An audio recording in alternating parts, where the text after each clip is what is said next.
আমন্ত্রণ সবাইকে আরটিভির প্রতি মঙ্গলবারের বিশেষ আয়োজন গণতন্ত্রের সংলাপ অনুষ্ঠানে। সঙ্গে আছে মিসের ইমাম রাও খান। গত মাসে নিউজিল্যান্ডের ক্রাইস্ট চার্চে জুম্মার নামাজের সময় দুটি মসজিদে ভয়াবহ হামলার পর গত 21 এপ্রিল দ্বীপ রাষ্ট্র শ্রীলঙ্কার 3টি গির্জা ও 4টি হোটেল সহ 8 স্থানে সিরিজ বোমা হামলায় নিহত হয়েছেন অন্তত 321 জন, আহত হয়েছেন 5 শতাধিক। নিউজিল্যান্ডের ঘটনার প্রতিশোধ হিসেবে শ্রীলঙ্কায় বোমা হামলা হয়েছে এমন মন্তব্য করেছেন শ্রীলঙ্কার প্রতিরক্ষা প্রতিমন্ত্রী। এদিকে ঘটনার 3 দিন পর দায় স্বীকার করেছে আইএস। নিউজিল্যান্ড এবং শ্রীলঙ্কা উভয় দেশেই বোমা হামলায় হয়েছে উপাসনালয়ে। আর কয়েকদিন পরেই শুরু হচ্ছে রমজান এবং তারপরেই আসছে ঈদ। এই সময়টাতে বাংলাদেশ কতটা নিরাপদে থাকবে সেই বিশ্লেষণে শুনতে চাইব আজকের আমন্ত্রিত আলোচকবৃন্দের কাছে। আলোচনা বিষয় বৈশ্বিক জঙ্গিবাদ ও আমাদের নিরাপত্তা। আলোচনা করবেন সাবেক রাষ্ট্রদূত রিয়ার অ্যাডমিরাল অবসরপ্রাপ্ত ASMA আওয়াল, সাবেক DIG doctor SM Moniruzzaman BPM PPM এবং ঢাকা বিশ্ববিদ্যালয়ের আন্তর্জাতিক সম্পর্ক বিভাগের অধ্যাপক M শাহিদুজ্জামান। তিনি কিছুক্ষণ পরে আমাদের সঙ্গে যোগ দিবেন। চট্টগ্রাম থেকে নিরাপত্তা প্রতিরক্ষা বিশ্লেষক মেজর অবসরপ্রাপ্ত মোহাম্মদ ইমদাদুল ইসলাম। এছাড়াও আমাদের অন্য স্টুডিওতে আছেন সাংবাদিক রবিউল হক, দৈনিক জনকণ্ঠের সাংবাদিক মুশির রহমান খান, ঢাকা বিশ্ববিদ্যালয়ের শিক্ষার্থী ও বিতার্কিক মোহাম্মদ মিরাজ মিয়া এবং ঢাকা বিশ্ববিদ্যালয়ের শিক্ষার্থী বিতার্কিক সোহানুর রহমান। প্রশ্ন করতে অথবা মতামত জানাতে ফোন করুন স্ক্রলে দেখানো নম্বরে অথবা লিখুন ফেসবুকে। জানিয়ে রাখছি অনুষ্ঠানটি ফেসবুক এবং ইউটিউবে সরাসরি সম্প্রচার হচ্ছে। যাচ্ছি মূল আলোচনার বিষয় বৈশ্বিক জঙ্গিবাদ ও আমাদের নিরাপত্তা। প্রথমেই মনিরুজ্জামান, আপনি তো পুলিশ বিভাগের একজন ঊর্ধ্বতন কর্মকর্তা ছিলেন এবং আমরা জানি যে যখন খুলনা অঞ্চলে জঙ্গিবাদ ব্যাপক মাথাচাড়া উঠেছিল সে সময় আপনি বিশেষ দায়িত্ব পালন করেছিলেন, চিঠিভাবে আপনি কাজ করেছেন এবং এই বিষয় নিয়ে আপনার কোনো অনেক গবেষণা আছে, আপনি কর্মকাণ্ড করছেন আমরা জানি। সম্প্রতি যে ঘটনাটি ঘটে গেল শ্রীলঙ্কায় এবং এর প্রেক্ষাপটে বাংলাদেশের মানুষের ভিতরে এক ধরনের উদ্বেগ আছে, উৎকণ্ঠা আছে, বিশেষ করে কাউন্টার টেররিজমের যিনি আছেন ট্রান্সন্যাশনাল ক্রাইমের প্রধান মনিরুল ইসলাম প্রেস কনফারেন্সে বলেছেন যে ঝিমিয়ে পড়া জঙ্গিরা আবারও জেগে উঠতে পারে, অর্থাৎ তারাও অনুপ্রেরণা খুঁজতে পারে। আপনার বিশ্লেষণ কি আছে প্রসঙ্গে? ধন্যবাদ আপনাকে। যে বিষয়টি গত রোববারের ইস্টার সানডে কলম্বোতে যে নারকীয় সহিংসতা সংঘটিত হলো, প্রথমে আমি হতাহত যারা আছে তাদের প্রতি আমার গভীর শ্রদ্ধা জ্ঞাপন করছি, সহমর্মিতা জ্ঞাপন করছি তাদের যারা স্বজন, এবং সর্বোপরি শ্রীলঙ্কান গভর্নমেন্ট যে তারা খুব তাৎক্ষণিকভাবে বিষয়টি যেভাবে তারা গুরুত্ব অনুধাবন করে এটাকে অ্যাড্রেস করেছেন তাদের প্রতি রইল আমার সহমর্মিতা। আপনি যথার্থ অর্থে বলেছেন যে এখানে আমরা একটু ফিরে যেতে চাই ক্রাইস্ট চার্চের বিষয়গুলো থেকে। আপনি যেহেতু টেনেছেন যে নিউজিল্যান্ডের একটা জিনিস খুবই লক্ষণীয়, এটা শুধু আমরাই নই, শুধু বাংলাদেশ না, সারা বিশ্বই কিন্তু বিষয়টি ইলেকট্রনিক ইসের মাধ্যমে, এই গণমাধ্যমের মাধ্যমে দেখেছি যে যখনই হত্যাকাণ্ডটি সংঘটিত হয়, দেখেন যে মনে হচ্ছিল হি ওয়াজ প্লেয়িং সামথিং, মানে এত ডেলিবারেটলি যে হত্যাকাণ্ডটি তারা সংঘটিত করে যাচ্ছিল একটি লোক, যে এখানে তার ল এনফোর্সিং এজেন্সি আমার কাছে মনে হয়েছিল যে তারা এতটাই নির্লিপ্ত ছিল, নির্ভর ছিল, তাদের কোনো অনুভূতি সেখানে ছিল কিনা, এটা মানে I had my some question. ঠিক একইভাবে সাম্প্রতিককালে যে ঘটনাটা ঘটে গেছে গত রোববারে শ্রীলঙ্কায়, এ মাসের শুরুতে মানে এবছরের শুরুতে জানুয়ারিতে ইউএসের তাদের ডাইরেক্টর ইন্টেলিজেন্সের প্রধান হচ্ছেন মিস্টার কোর্ট, তিনি বলেছেন যে ইরাক এবং সিরিয়ার যে এটা তাদের যে খেলাফত প্রতিষ্ঠার যে আন্দোলন, যে উত্থান যে শুরু হয়েছিল, এটা আপাত দৃষ্টিতে যদিও মনে হচ্ছে যে এটাকে তারা কমব্যাট করতে সমর্থ হয়েছে, বাট এটা কিন্তু শেষ হয়ে যায়নি। তিনি পরিষ্কার ভাষায় বলেছেন যে ইট উইল বি কন্টিনিউইং, এবং সারা বিশ্বটিকেই কিন্তু তিনি এই বার্তাটা দিয়েছিলেন। এটাকে একই সাথে আমরা শ্রীলঙ্কার বিষয়টাকে যদি জানি, এটা বিভিন্ন ইন্টেলিজেন্স থেকে বলা হয়েছিল এবং শ্রীলঙ্কার যেটা হ্যাঁ, তাদের কিন্তু ডিফেন্স মিনিস্টার কিন্তু পরিষ্কারভাবে বলছেন উনি, মিস্টার রোয়ান রোয়ান কি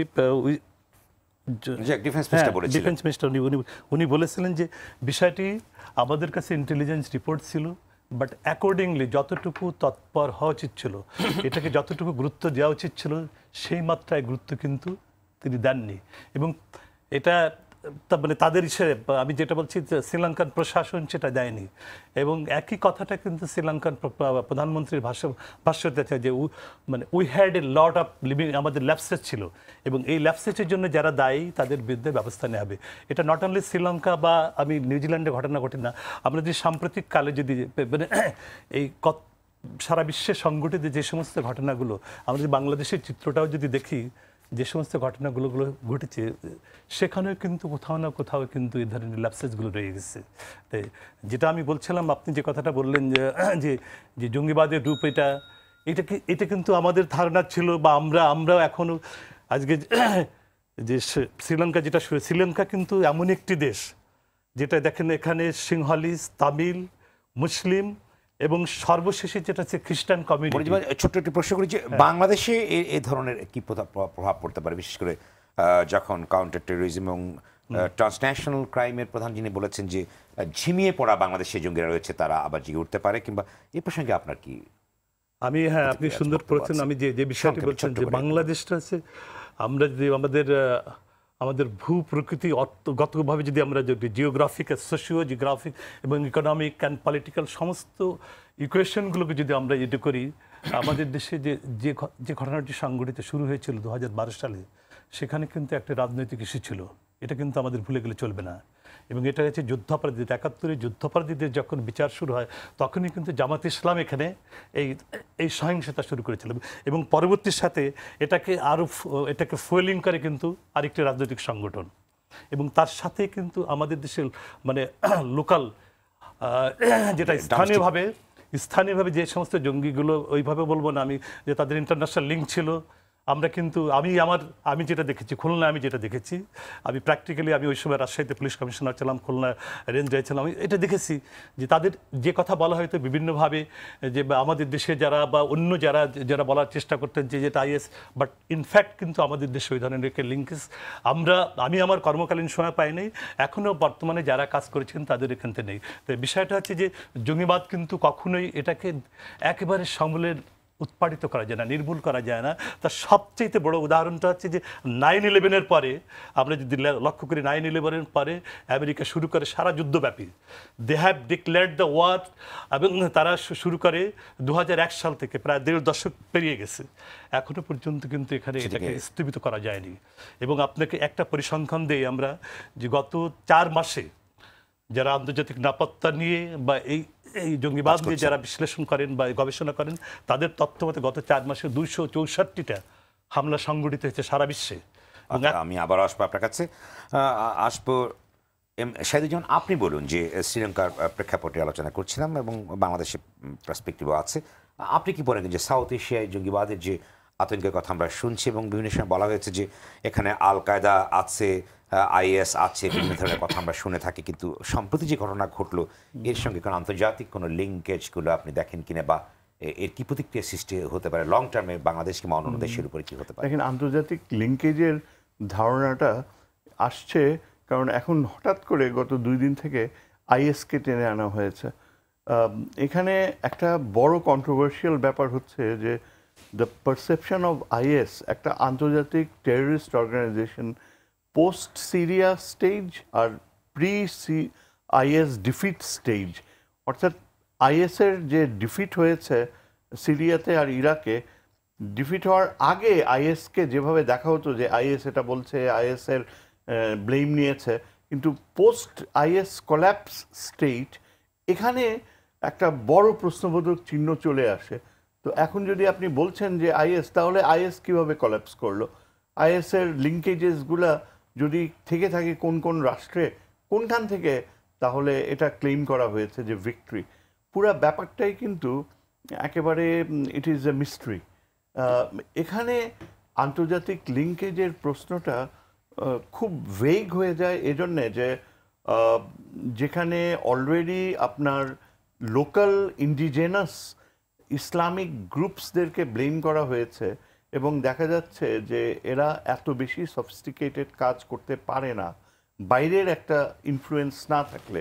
তখন হঠাৎ করে দেখা গেল যে মার্কিন পররাষ্ট্র মন্ত্রী ভাষণে একদম ক্লিয়ারলি কি লিটারেলি ড্র্যাগ, এই কথাটা কিন্তু বিশেষ করে ইসরায়েলি একটি গণমাধ্যম থেকে কিন্তু এসেছে প্রথমে, যে হ্যাঁ ইসরায়েলি গণমাধ্যম, আমি সেই কথাই বলতে চেয়েছিলাম। ইসরায়েল আর মার্কিন ইসরায়েলের মোসাদ, এটা তো এখন অনস্বীকার্য যে তখন যখন আইএস মধ্যপ্রাচ্যে খুব অ্যাক্টিভ ছিল, Israel had a very controversial relationship with the is, এতে কোনো সন্দেহ নাই। সিআইও ইনভলভ ছিল।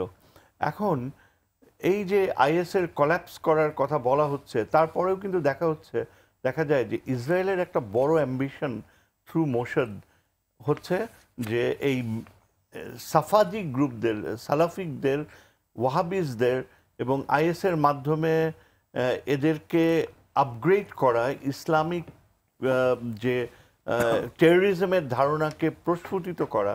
এটা ইসরায়েল যতখানি না আগ্রহী, বর্তমান মার্কিন প্রশাসন অতি উৎসাহী যে এটাকে ইসলামিক টেররিজম হিসাবে আখ্যায়িত করা হোক।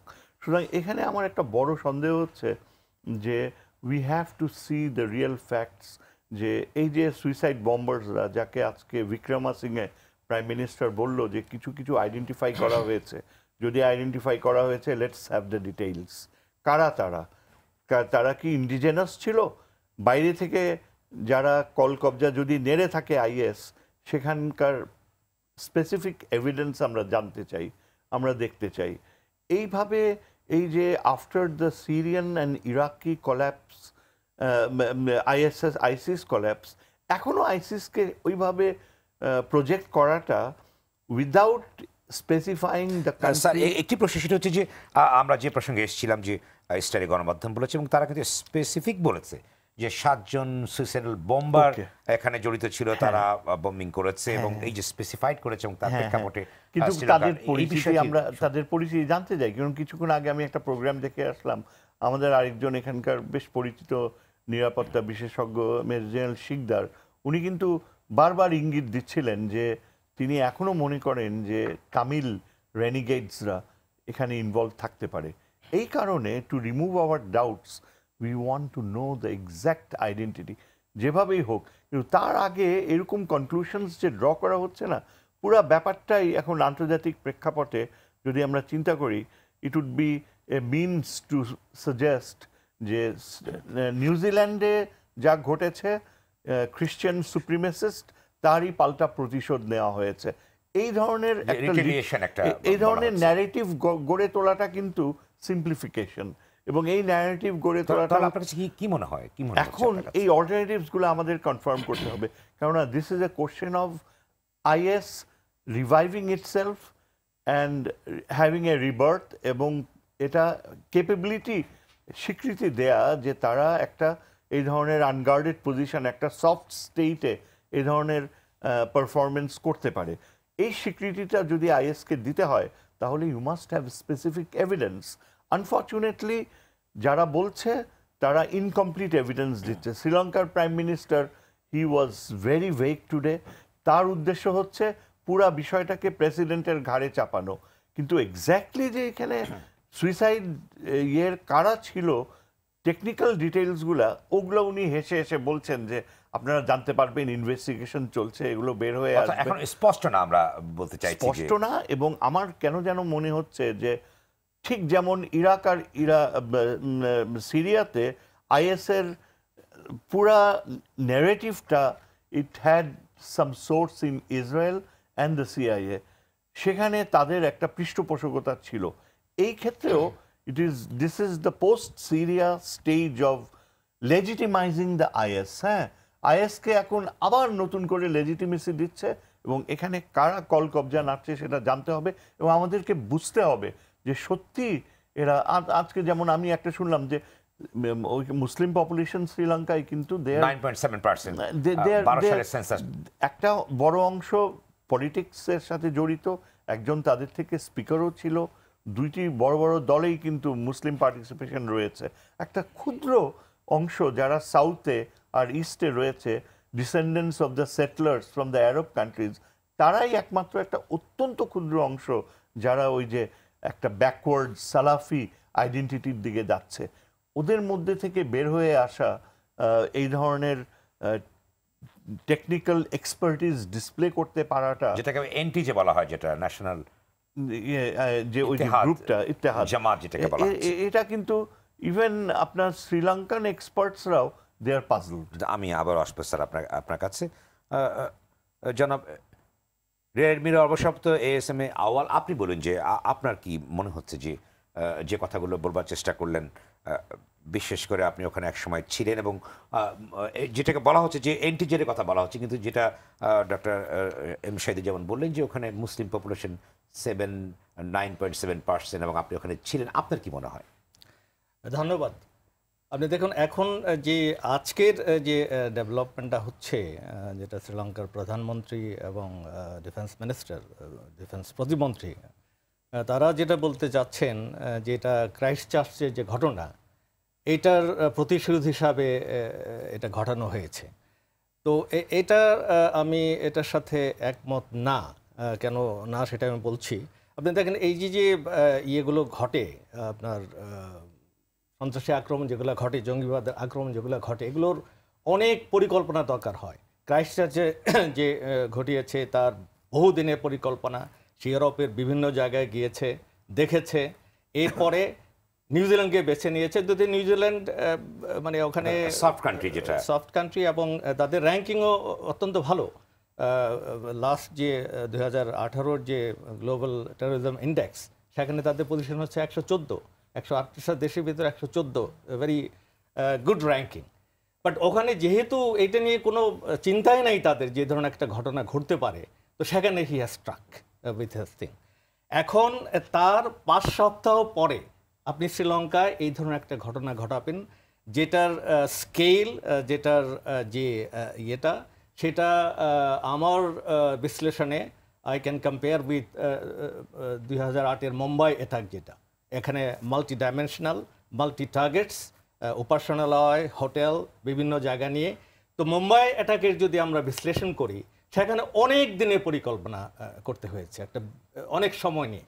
আর শ্রীলঙ্কার মতো একটা জায়গায় যে পরিস্থিতি ওখানে আছে, ওখানে আপনার তাদের যে সংঘাত ছিল দীর্ঘদিনের 25 বছরের যে যুদ্ধ ছিল, যেটা হলো জাতিগোষ্ঠীর একটা বিষয়। আভ্যন্তরীণ 3টা জাতিগোষ্ঠী এখানে আছে, সিনহালা, তামিল এবং মুসলিম। বেসিক্যালি এটা ছিল তামিলদের সাথে সিনহালাদের যুদ্ধ। মুসলমানরা তাদের তামিলদের সাথে। বর্তমান যে ঘটনা ঘটে, আপনি কি মনে করেন যে অভ্যন্তরীণ কোনো সংকট আছে রাজনীতির, প্রেসিডেন্টের সঙ্গে প্রধানমন্ত্রীর দ্বন্দ্ব, কিংবা সবকিছু আছে, একটি সংক্ষুব্ধ অংশ আছে? আমি যেটা বলছি যে প্রথমে আমি যেটা বলতে চাচ্ছি যে এই যে 5 সপ্তাহের ভিতরে এই ধরনের একটা ঘটনা ঘটানো, যে ক্রাইস্ট চার্চে যেহেতু ঘটেছে, এর প্রতিশ্রুতি হিসাবে এখানে শ্রীলঙ্কায় ঘটানো হয়েছে, এটা সম্ভব না। কারণ এটার জন্য একটা দীর্ঘ পরিকল্পনার দরকার। আপনাকে পিপলকে রিক্রুট করতে হবে, আর সুইসাইড বম্বিং যেখানে আছে তাদেরকে প্রস্তুত করতে হবে। সেটা একটা দীর্ঘ প্রক্রিয়া, এবং তাদেরকে সেইভাবে রাখতে হবে, এবং এটার জন্য ফান্ডিং, নেটওয়ার্কিং সব কিছু মিলিয়ে it's a long process. But শ্রীলঙ্কার জন্য এটা হচ্ছিল, কারণ শ্রীলঙ্কায় ঘটনা হয়েছে, তার মানে এই যে প্রস্তুতিটা, এটা শ্রীলঙ্কার জন্যই করা হয়েছে। বাট কোইন্সিডেন্টলি এটা হয়ে গেছে ক্রাইস্ট চার্চের পরে, সেই হিসাবে এক্সপ্লেন করা যেতে পারে না। গির্জায় কেন হামলাগুলো করা হলো, আমি সেই প্রসঙ্গটাকে গির্জায় কেন হামলা করা হলো, এবং সেই দিনটিকে বেছে নিয়ে হলে কিভাবে, যেটা ইস্টার সানডেতেই কেন ঘটনা? সেটা যদি আপনি যারা করেছে তাদের তো একটা রাজনৈতিক উদ্দেশ্য আছে এর পিছনে। এখন গির্জায় যদি অ্যাটাকের কথা বলেন, তাহলে এটার একটা ধারাবাহিকতা আছে। আপনার 2011 থেকে নাইজেরিয়াতে হয়েছে, 2012-তে আপনার ইজিপ্টে হয়েছে, এরপরে পাকিস্তানে হয়েছে, এরপরে আপনার 2018-তে সিরিজ অফ অ্যাটাকস পাকিস্তানে, ইন্দোনেশিয়ায় হয়েছে, এবং ইস্টার সানডেতে বেশ কয়েকটা অ্যাটাক হয়েছে। না, কিন্তু আমি বলছি যে শ্রীলঙ্কায় যদি এমন কিছু নাই ঘটবে, তাহলে কিভাবে যে আভ্যন্তরীণ? আমি তো বলছি শ্রীলঙ্কায় ঘটার জন্য তো এই প্রস্তুতি। শ্রীলঙ্কাতেই ঘটানোর জন্য এই প্রস্তুতিতে আছে, কারণ এটা একটা দীর্ঘ প্রস্তুতি নিয়ে এটা ঘটনা হয়েছে। তাহলে এখন যে বলা হবে যে কোনো জঙ্গিবাদ, জঙ্গি গোষ্ঠীটি করেছে, আপনি কি? অবশ্যই এটা তো নিশ্চয়ই একটা জঙ্গি গোষ্ঠীর করতে হবে। এখন যে ন্যারেটিভ, আভ্যন্তরীণ যে ন্যারেটিভ যেটা আছে, যেটা প্রথমে তো হলো প্রাইম মিনিস্টার জানে না কিছু, তার জানারও কথা না, যে তাদের সংকট তাতে জানার কথা না। আজকে প্রেসিডেন্ট যেটা বললেন উনি জানেন না, তো হি is the chief of the chief executive commander of the arm forces and he is everything. তারপর পুলিশের যেটা ছিল ওইটাও গত যে তাদের আভ্যন্তরীণ যে সংকট চলছিল যখন প্রাইম মিনিস্টারকে স্যাক করেন, সেই মিনিস্ট্রি উনি নিয়ে নিয়েছেন। He is the boss of everything, security, intelligence, law enforcement, সব কিছুর বস উনি, অ্যান্ড তাকে জানানো হয়নি। তার মানে আভ্যন্তরীণ একটা সংকট এখানে আছে, অর্থাৎ আভ্যন্তরীণ সংকটের কথা বলতে আভ্যন্তরীণ সংকট একটা আছে। কিন্তু না, আমি যেটা শেষ করছি যে এটার জন্য যে একটা যে যারা এটা পারপেট্রেটর, যারা এটা ঘটাতে চেয়েছেন, তারা দীর্ঘ পরিকল্পনা করে এটা করেছেন, তাদের একটা উদ্দেশ্য আছে, সেটার জন্য তারা করেছেন।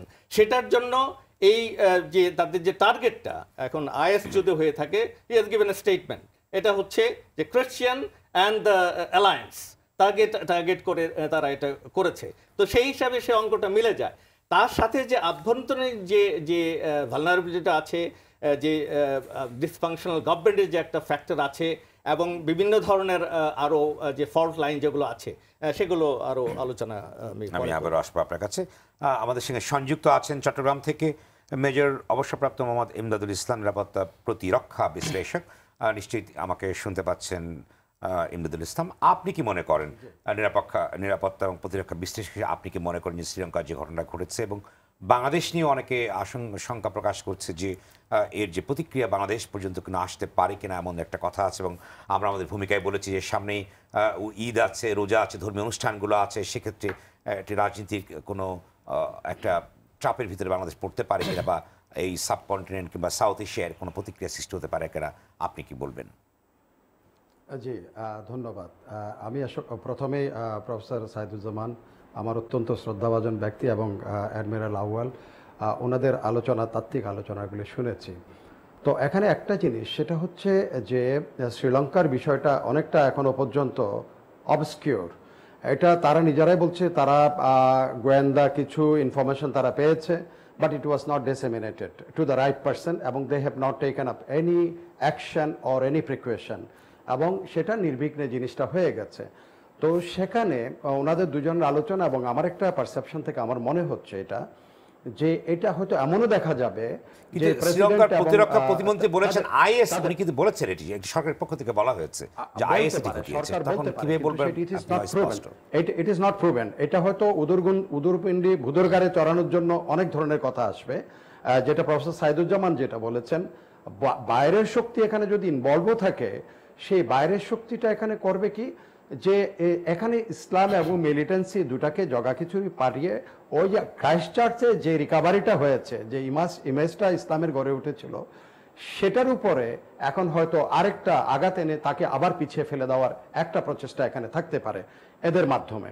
আর দ্বিতীয়ত, আমি যেহেতু ওনারা এই বিষয় নিয়ে আলোচনা করেছেন, সেখানে আমি আর যেতে চাচ্ছি না।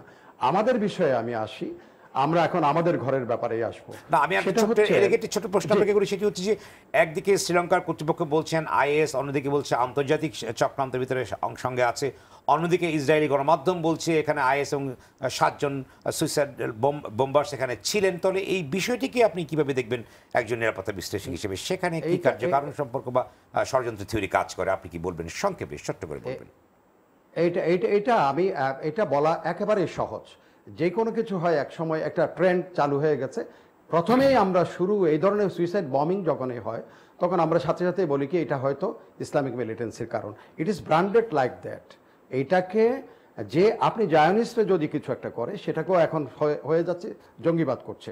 কিন্তু সেখানে ইসলামিক মুসলমানের নাম দিয়ে, ধরেন করিম, রহিম, এরকম একটা নাম দিয়ে তাকে দিয়ে সুইসাইড বমটা ক্যারি আউট করলো, বাট পুরো ইসলামিক ওয়ার্ল্ডের উপরে এই জিনিসটা কিন্তু ব্লেমটা চলে যাচ্ছে। এটা কিন্তু কারা ব্যাস্টেড গ্রুপ আছে এটা করার জন্য যথেষ্ট। এখন হ্যাঁ, সত্যি সত্যি হয়তো আইএস মরিয়া হয়ে যদি করে থাকে, ক্রাইস্টচার্চে যেটা অ্যাডমিরাল আউয়াল যেটা বললেন, ক্রাইস্টচার্চের ঘটনার এত এত সত্তর রিক্রুটমেন্ট, সেখানে রিক্রুট করা, তাকে ট্রেন করা, তাকে ফাইন্যান্স করা, তাকে মোটিভেট করা and execution, it's a not a matter of joke যে একজন মানুষ তার জীবনটা দিয়ে দিল হঠাৎ করে। এটা সে ব্যাপার না, একজন মানুষ তাকে সিদ্ধান্ত নিতে হবে। He is to be motivated like anything, because তাকে এই জিনিসগুলো, এই যে এক্সপ্লোসিভগুলো তাকে ক্যারি করতে হচ্ছে, তাকে প্রিপেয়ার করতে হয়েছে। অ্যান্ড সিক্রেসি মেনটেন করা it's not a matter of joke যে এটা আমি করে দিলাম একটা ঢিল মেরে দেবে, ঢিল না। মেজর ইমদাদ, আপনি কি মনে করেন যে যেটা শ্রীলঙ্কার কর্তৃপক্ষ বলেছে যে এটি রিটালিয়েশন, প্রতিশোধ, ক্রাইস্টচার্চ যে আক্রমণ হয়েছে তার একটি প্রতিশোধ, আপনি কি মনে করেন? না নো না, আমি কোনো অবস্থাতেই এটা মনে করবো না। ক্রাইস্টচার্চের শ্রীলঙ্কাকে বেছে নেওয়ার কোনো কারণ এখানে যুক্তি নাই। ধন্যবাদ। আমি ক্রাইস্টচার্চের জন্য জি আমি একটু শেষ করি। ক্রাইস্টচার্চের জন্য হয়তো নিউজিল্যান্ডে আসে, ইভেন কি নিউজিল্যান্ডকেও তারা বেছে নিতে পারতো, কারণ যেটা অ্যাডমিরাল আউয়াল যেটা বললেন যে New Zealand is a very soft target, ওখানে তারা বেছে নিতে পারতো ইচ্ছা করলে এখনো পর্যন্ত, because after the Christchurch incident তারা ওখান থেকে তাদের পুলিশদের থেকে ইভেন কি আর্মসগুলিও তারা উইথড্র করে নিয়েছে। তো দ্যাট ইজ, এই জন্য আমার কাছে এটা সন্দেহটা এখানে রয়ে গেছে যে এটা আদৌ তাদের কাজ কিনা বা এটা রিটালিয়েশন কিনা ক্রাইস্টচার্চের, সেটা প্রশ্নটা এখনো রয়ে গেছে। এখন যদি আপনি অনুমতি দেন আমি আমাদের দেশের ব্যাপারে যেটা বললেন, আমি আবারও আসবো এই প্রসঙ্গে। অবশ্যই আমরা আমাদের প্রধান আলোচ্য বিষয় হচ্ছে ওটা। আমি আমার অন্য স্টুডিওতে যে সেখানে 4 জন আলোচক আছেন। সাংবাদিক রবিউল হক, আপনি বলুন যে আপনি সাংবাদিকতা করছেন এবং বিভিন্ন ধরনের প্রতিক্রিয়া আমাদের সমাজে আছে শ্রীলঙ্কার ঘটনার প্রেক্ষাপটে। আপনি কি মনে করেন মানুষের ভিতরে কী ধরনের অবস্থা বিরাজ করছে এই ঘটনাটির পর? না আসলে আসলে এই রিজিয়নে আপনার সন্ত্রাসবাদের যে অস্তিত্ব বা কম্পোনেন্ট আমাদের দেশেও এটা রয়েছে, এর আগেও হয়েছে, এটা প্রমাণিত। আমাদের এখানেও সিরিজ বোমা হামলা হয়েছে। একটা বিষয় আছে যে একটা দেশে যখন এই ধরনের সন্ত্রাসবাদের জন্ম হবে তখন এর পিছে কিছু মদদ থাকে, পলিটিক্যাল মদদ, না হলে সেই দেশে এটা সাধারণত মাথাছাড়া দিয়ে উঠতে পারে না। যেমন বর্তমান সরকারের যে পদক্ষেপ সন্ত্রাসবাদ দমনে, এটা আন্তর্জাতিকভাবে এটা স্বীকৃত এবং প্রশংসিত হয়েছে যে এটা অন্ততপক্ষে গত 10 বছর মানে এই সরকার আসার পর থেকে এটা মোটামুটি একটা নিয়ন্ত্রণের মধ্যে এসে গেছে। তবে কম্পোনেন্টগুলো কিন্তু মানে ইয়েগুলোর ঝুঁকিগুলো রয়ে গেছে। তো কাজেই আমরা আছি, যদি এখানে সরকারের এই অবস্থান থাকে তাহলে আগামীতে আমরা মনে করি না যে এই ধরনের ঘটনা আমাদের প্রভাব সৃষ্টি করতে পারে আপনি মনে করেন। ধন্যবাদ। আবার আসবেন আপনার কাছে মশিউর রহমান, স্টাফ রিপোর্টার, দৈনিক জনকণ্ঠ। আপনি কি মনে করেন পাবলিক পারসেপশনে কি অবস্থা সৃষ্টি হয়েছে শ্রীলঙ্কার ঘটনার পরে, এবং বিশেষ করে আমাদের একজন ঊর্ধ্বতন পুলিশ কর্মকর্তা যিনি কাউন্টার টেরোরিজম এবং ট্রান্সন্যাশনাল ক্রাইমের প্রধান, তিনি বলেছেন যে বাংলাদেশে ঝিমিয়ে পড়া জঙ্গিরা আবারও জেগে উঠতে পারে এবং অনুপ্রেরণা পেতে পারে। আপনার কাছে কি মনে হয়, আপনি রিপোর্টের জন্য বিভিন্ন জায়গায় আপনি যাচ্ছেন, আপনার কিছু মনে হচ্ছে যে এর প্রতিক্রিয়া, মানুষের ভিতরে কী প্রতিক্রিয়া আছে এ নিয়ে? জি, ধন্যবাদ সেলিম ভাই। আমাকে প্রথমে ভাবতে হবে বাংলাদেশের ক্ষেত্রে কতটুকু ঝুঁকিপূর্ণ। বাংলাদেশের ক্ষেত্রে এবং বৈশ্বিক সূচকে যদি দেখি, গত 2017 সালে বৈশ্বিক সন্ত্রাসবাদ সূচকে বাংলাদেশের অবস্থান ছিল 163 দেশের মধ্যে 21তম। 2019 সালে যে সূচক প্রকাশ করলো, সেই সূচকে দেখা গেছে বাংলাদেশের অবস্থানটা 21 থেকে 25তমতে, অর্থাৎ 4 ধাপ এগিয়েছে। এখন সন্ত্রাসবাদ সূচকে বাংলাদেশের অবস্থান অত্যন্ত ভালো আগের চেয়ে। বাংলাদেশের পাশাপাশি ভারত, নেপাল এবং শ্রীলঙ্কা 3টে দেশও এই দক্ষিণ এশিয়াতে ভালো করেছে। কিন্তু আমরা দেখতে পাচ্ছি সন্ত্রাসবাদ সূচকে ভালো হলেও আমাদের এটা নিয়ে আফসোস করার অথবা খুব বেশি খুশি হওয়ার কোনো কারণ নেই। আমাদের দেশে সিরিজ বোমা 2004 সালে বিএনপির আমলে আমরা দেখলাম একাধারে 63 জেলায় একটানা সিরিজ বোমা হয়েছে। এই দেশেই উত্থান হয়েছে বাংলা ভাইয়ের, এই দেশেই বাংলা শায়ক আব্দুর রহমান, তাদের ফাঁসিও হয়েছে এই দেশে আমরা দেখেছি। আবার এও দেখেছি এই সরকার 2009 সালের পরে এই সরকার বিভিন্ন ক্ষেত্রে সারা বিশ্বব্যাপী স্বীকৃতি পেয়েছে, বিভিন্নভাবে সন্ত্রাসবাদ দমন বা জঙ্গিদের দমনে ব্যাপক প্রশংসা কুড়িয়েছে। এখন পর্যন্ত যা বর্তমান সরকার চলছে এভাবে। তবে হ্যাঁ, পার্শ্ববর্তী দেশ শ্রীলঙ্কাতে যেভাবে মানে এভাবে এতগুলো 321 জন মানুষকে, সর্বশেষ শুনলাম 321 জন মানুষকে এভাবে নির্মমভাবে হত্যা করেছে, আরও এরকম অসংখ্য লোক হতাহত আছে। এর মাঝে বাংলাদেশেও আমাদের একটা ছোট্ট শিশু জায়ানও আছে। আমি বলতে চাচ্ছি, আমরা যদি কোনো দেশে সন্তুষ্ট হই যে আমাদের দেশে শতভাগ আমরা জঙ্গি মুক্ত, সন্ত্রাস মুক্ত, তাহলে কিন্তু আমরা নিশ্চয়ই ভুল করব। কারণ যতবারই আমরা সন্তুষ্ট হয়েছি ততবারই পিছনে পিছনে আঘাতে এসেছে। 2016 সালে দেখুন, আমরা হঠাৎ করে দেখলাম গুলশান হামলা ট্র্যাজেডিতে মানে একই সঙ্গে 22 জন বাংলাদেশি, 17 জন বিদেশি, 2 জন পুলিশ অফিসার সহ আর 6 জন, সর্বশেষে মোট 28 জন লোক নিহত হলো গুলশান হামলায়। ওরা কিন্তু আইএসের মতো একটা স্লোগান নিয়ে, একটা পতাকা নিয়ে, ইসলামিক পতাকা নিয়েই তারা ঘোষণা দিয়েছিল, যাদের পরবর্তীতে কল্যাণপুরে আবার হামলা হলো, সেখানে ধরা গেছে। তা আমরা কিভাবে বুঝবো এই রাজধানী ঢাকায় নিরাপদ না? আমরা জানি যে সবসময় বলেই বেড়াচ্ছি, মূলত আমাদের দেশটাকে নিরাপদ রাখার জন্য যা যা প্রয়োজন তাই হবে। বিশ্বের সাথে অবশ্যই তুলনা দিব।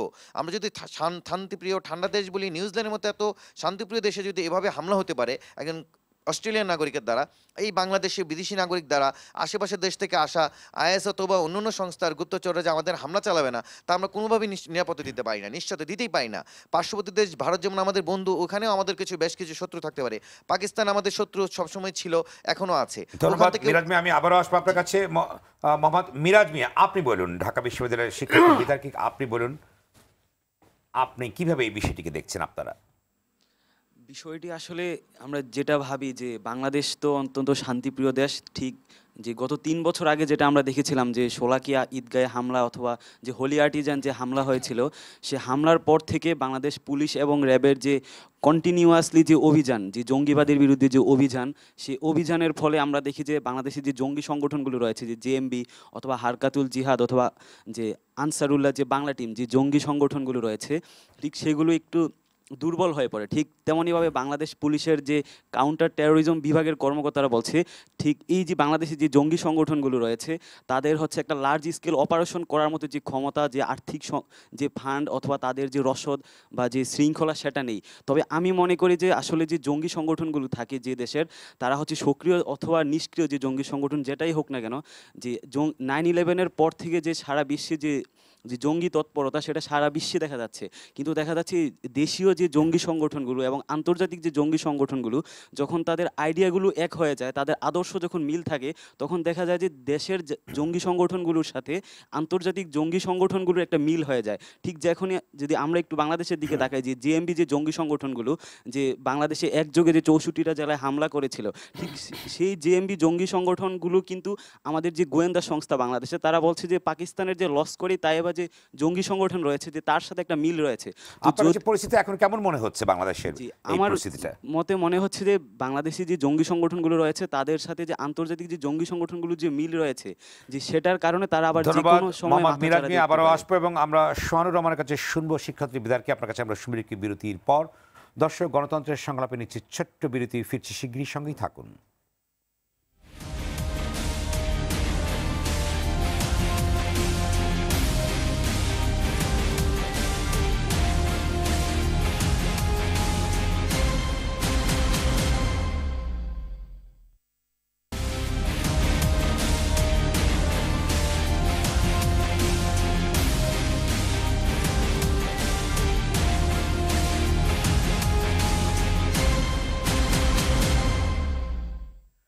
দর্শক, বিরতি পর আবারও স্বাগত।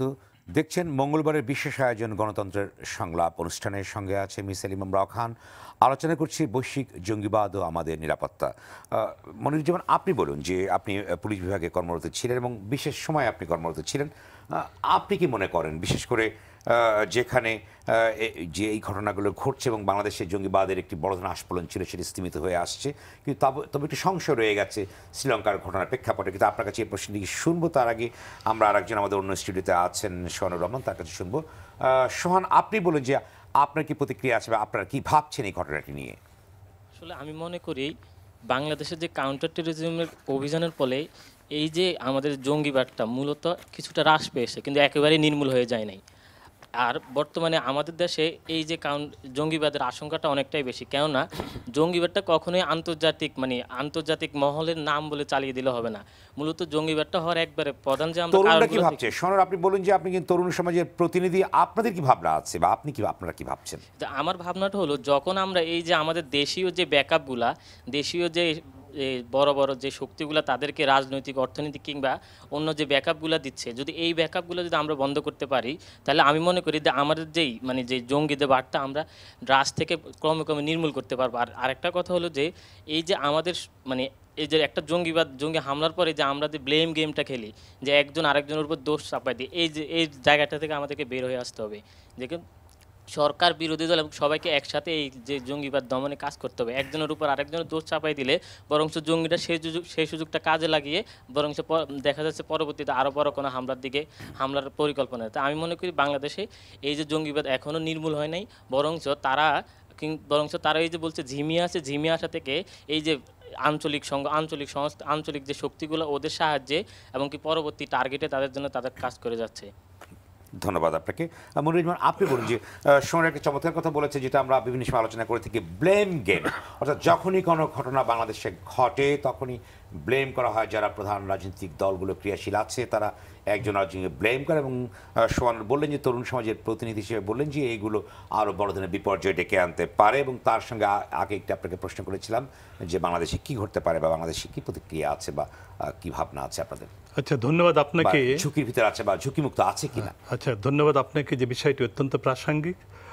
আমরা যদি জঙ্গিবাদের বৈশ্বিক চিত্রগুলো যদি আমরা দেখি, যে এখান থেকে আপনি আফ্রিকা থেকে শুরু করেন, মধ্যপ্রাচ্য থেকে শুরু করেন, পূর্ব ইউরোপ থেকে শুরু করেন, এশিয়া থেকে শুরু করেন, আপনি প্রাচ্যের দিকে যদি যান, কোথাও কিন্তু এখানে টেররিস্ট বা সন্ত্রাসবাদের যেটা আছে, এটা কখনোই একেবারে নির্মূল করা সম্ভব নয়।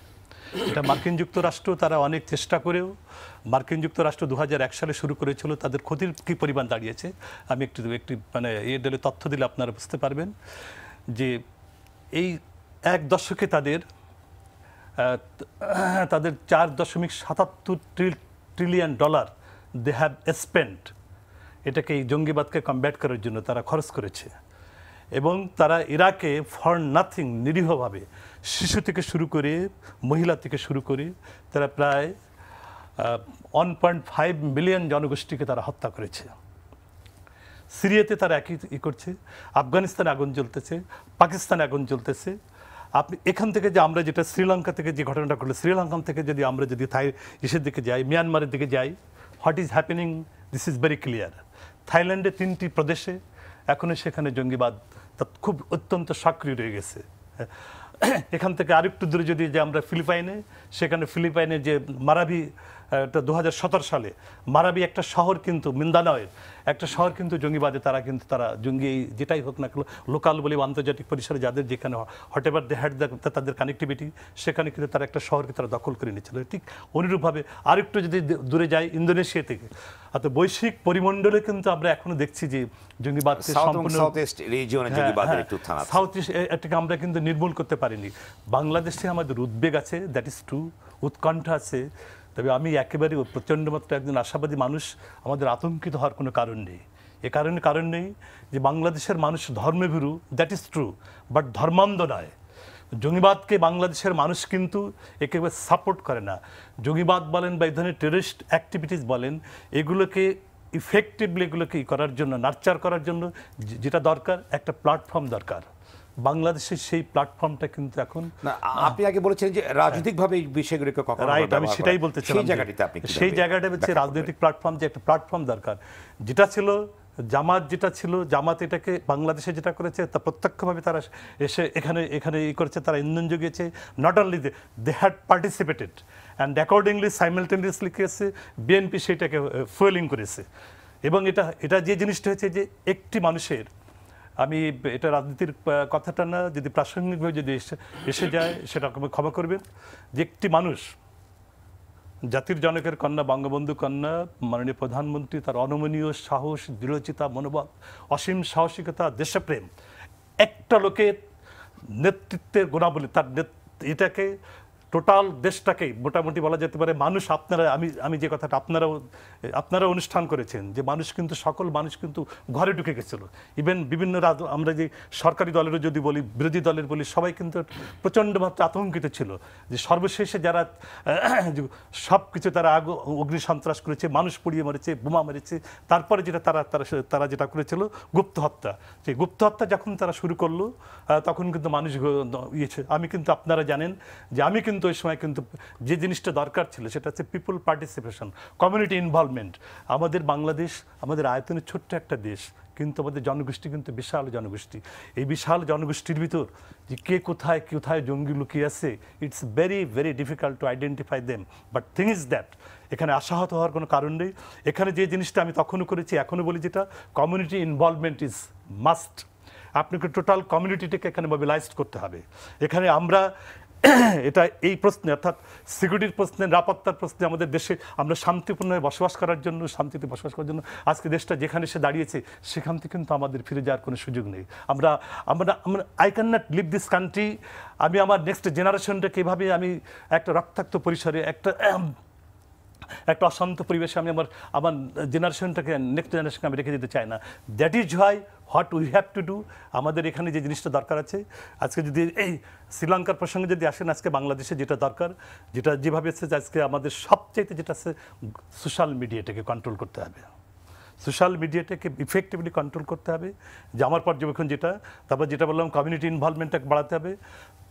সমস্ত ইন্টেলিজেন্স এজেন্সিগুলোকে কোঅর্ডিনেটেড ওয়েতে ইন্টেন্সিফাই করতে হবে। এটাকে আতঙ্কিত হওয়ার কোনোই কারণ নেই। যেটাই যে কাউন্টার টেররিজম বা অন্য যে কর্মকর্তা যেভাবেই বলুক না কেন, আমি প্রচণ্ড মাত্রা আশাবাদী। তারপরে যে জিনিসটা করতে হবে, আমাদের যে বিভিন্ন ল এনফোর্সিং এজেন্সিগুলো আছে, এদেরকে ভিজিলেন্সটাকে আরও বেশি করতে হবে, দৃশ্যত আরও বেশি বাড়াতে হবে। মানুষের যে জিনিসটা আছে, যে যেখানে কাজ করে, আমাদের দেশে আতঙ্কিত হওয়ার কোনো কারণ নেই। I think so. আমাদের উদ্বেগ আছে, উৎকণ্ঠা আছে, বিকজ এটা হচ্ছে শ্রীলঙ্কা কিন্তু বেশি দূরে নয়। একটা ইম্পর্টেন্ট জিনিস দেখেন, শ্রীলঙ্কা ইট ওয়াজ টোটালি কিন্তু একটা স্ক্যাটার্ড একটা ল্যান্ড, একটা দ্বীপ রাষ্ট্র। একটা দ্বীপ দেশে যদি এই ধরনের ভয়াবহ যদি একটা সহিংসতা সংগঠিত হতে পারে, বাংলাদেশের চারপাশে কিন্তু আমরা একমাত্র দক্ষিণে মানে বঙ্গোপসাগর ব্যতিরেকে তিনটে দিকেই কিন্তু are connected with our neighbours, এবং এই নেইবার্সগুলোর বিভিন্ন দিক থেকে বিভিন্ন ধরনের এলিমেন্টস আসবে না, ইনফিল্ট্রেট হতে পারবে না, উই ক্যানট সে। বাট যদি আমরা যদি যে কথাটা বললাম, যে আমি যদি আমার টোটাল জনগোষ্ঠীকে যদি এখানে মোবিলাইজ করতে পারি, যে আমরা কোনো অবস্থাতেই এই জঙ্গিবাদ বলেন, সন্ত্রাসবাদ বলেন, আমরা এই দেশে কোনো অবস্থাতেই মাথা চাড়া দিয়ে উঠতে দেব না। এটা কিন্তু সম্ভব হয়েছে। আমি একটু 1 মিনিট সময় নিচ্ছি। এটা কিন্তু বাংলাদেশ পুলিশের বলেন বা ল এনফোর্সিং এজেন্সির যে সফলতা বলেন, it is absolutely the contribution, ওটা হচ্ছে দেশের জনগণের। তাদের পার্টিসিপেশন ছিল, তারা এটা প্রতিরোধ করেছে, তারা মাঠে নেমেছে, যার কারণে পুলিশ এবং অন্যান্য এজেন্সিগুলো যারা এখানে কাজ করছে তারা এখানে সার্থকতা পেয়েছে। আমি এটাই মনে করি, উদ্বেগ থাকতে পারে, উৎকণ্ঠা থাকতে পারে, এ নিয়ে আতঙ্কিত হওয়ার কিছু নেই। ধন্যবাদ আপনাকে।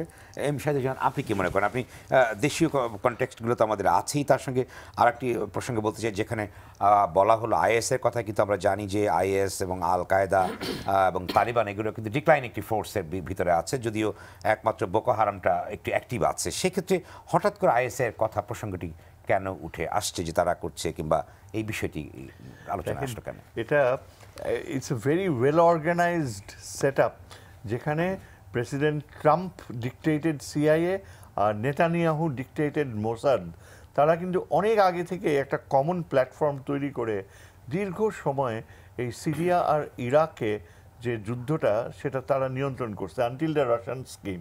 রাশিয়ানসরা ইলেকট্রনিক্স ওয়ারফেয়ার ওদের সুপিরিয়রিটি ছিল, they crushed the Israeli air power এবং সিরিয়াতে ইনস্টল করছে। এই যে গ্র্যাজুয়াল স্লো আনডিফাইন্ড একটা way of beating the IS সিরিয়াতে, মানে আমেরিকানরা থেমে থেমে একবার আইএসকে আশকারা দেয়, আবার ব্যাক অফ করে। আর ইসরায়েল যে সরাসরি আইএসকে প্রমোট করছে তাতে তো যথেষ্ট এভিডেন্স ছিল। এখন এই পুরো এপিসোডটা পার হয়ে যাওয়ার পরে এখন ইসরায়েলের যে ইন্টেলিজেন্স ক্যাপাবিলিটি, এটা অত্যন্ত তীব্র একটা ক্যারেক্টার অ্যাকোয়ার করেছে। সেই ক্যারেক্টারটা কি? তারা একেবারে পুরাপুরি they can put on the garb of defenders of IS, এবং বাইরে থেকে they will pull the strings, এবং মনে হবে যেন ওয়াহাবিস্ট কালচার, সালাফি কালচার, এটা আইএস ইফেক্টিভলি প্রমোট করছে। Israel is behind it. এবং এই যে দেখেন ইসরায়েলি রিয়াকশন এখন এখানে, সাথে সাথে ইসরায়েল রিয়াক্ট করছে। আর প্রেসিডেন্ট ট্রাম্প আগ বাড়ায়া ওই মাইক পম্পে সে বলছে যে কিছুক্ষণের মধ্যেই আপনারা জানতে পারবেন যে আইএস এখানে ইনভলভ ছিল, কমেন্ট্রি করতেছে রীতিমতো।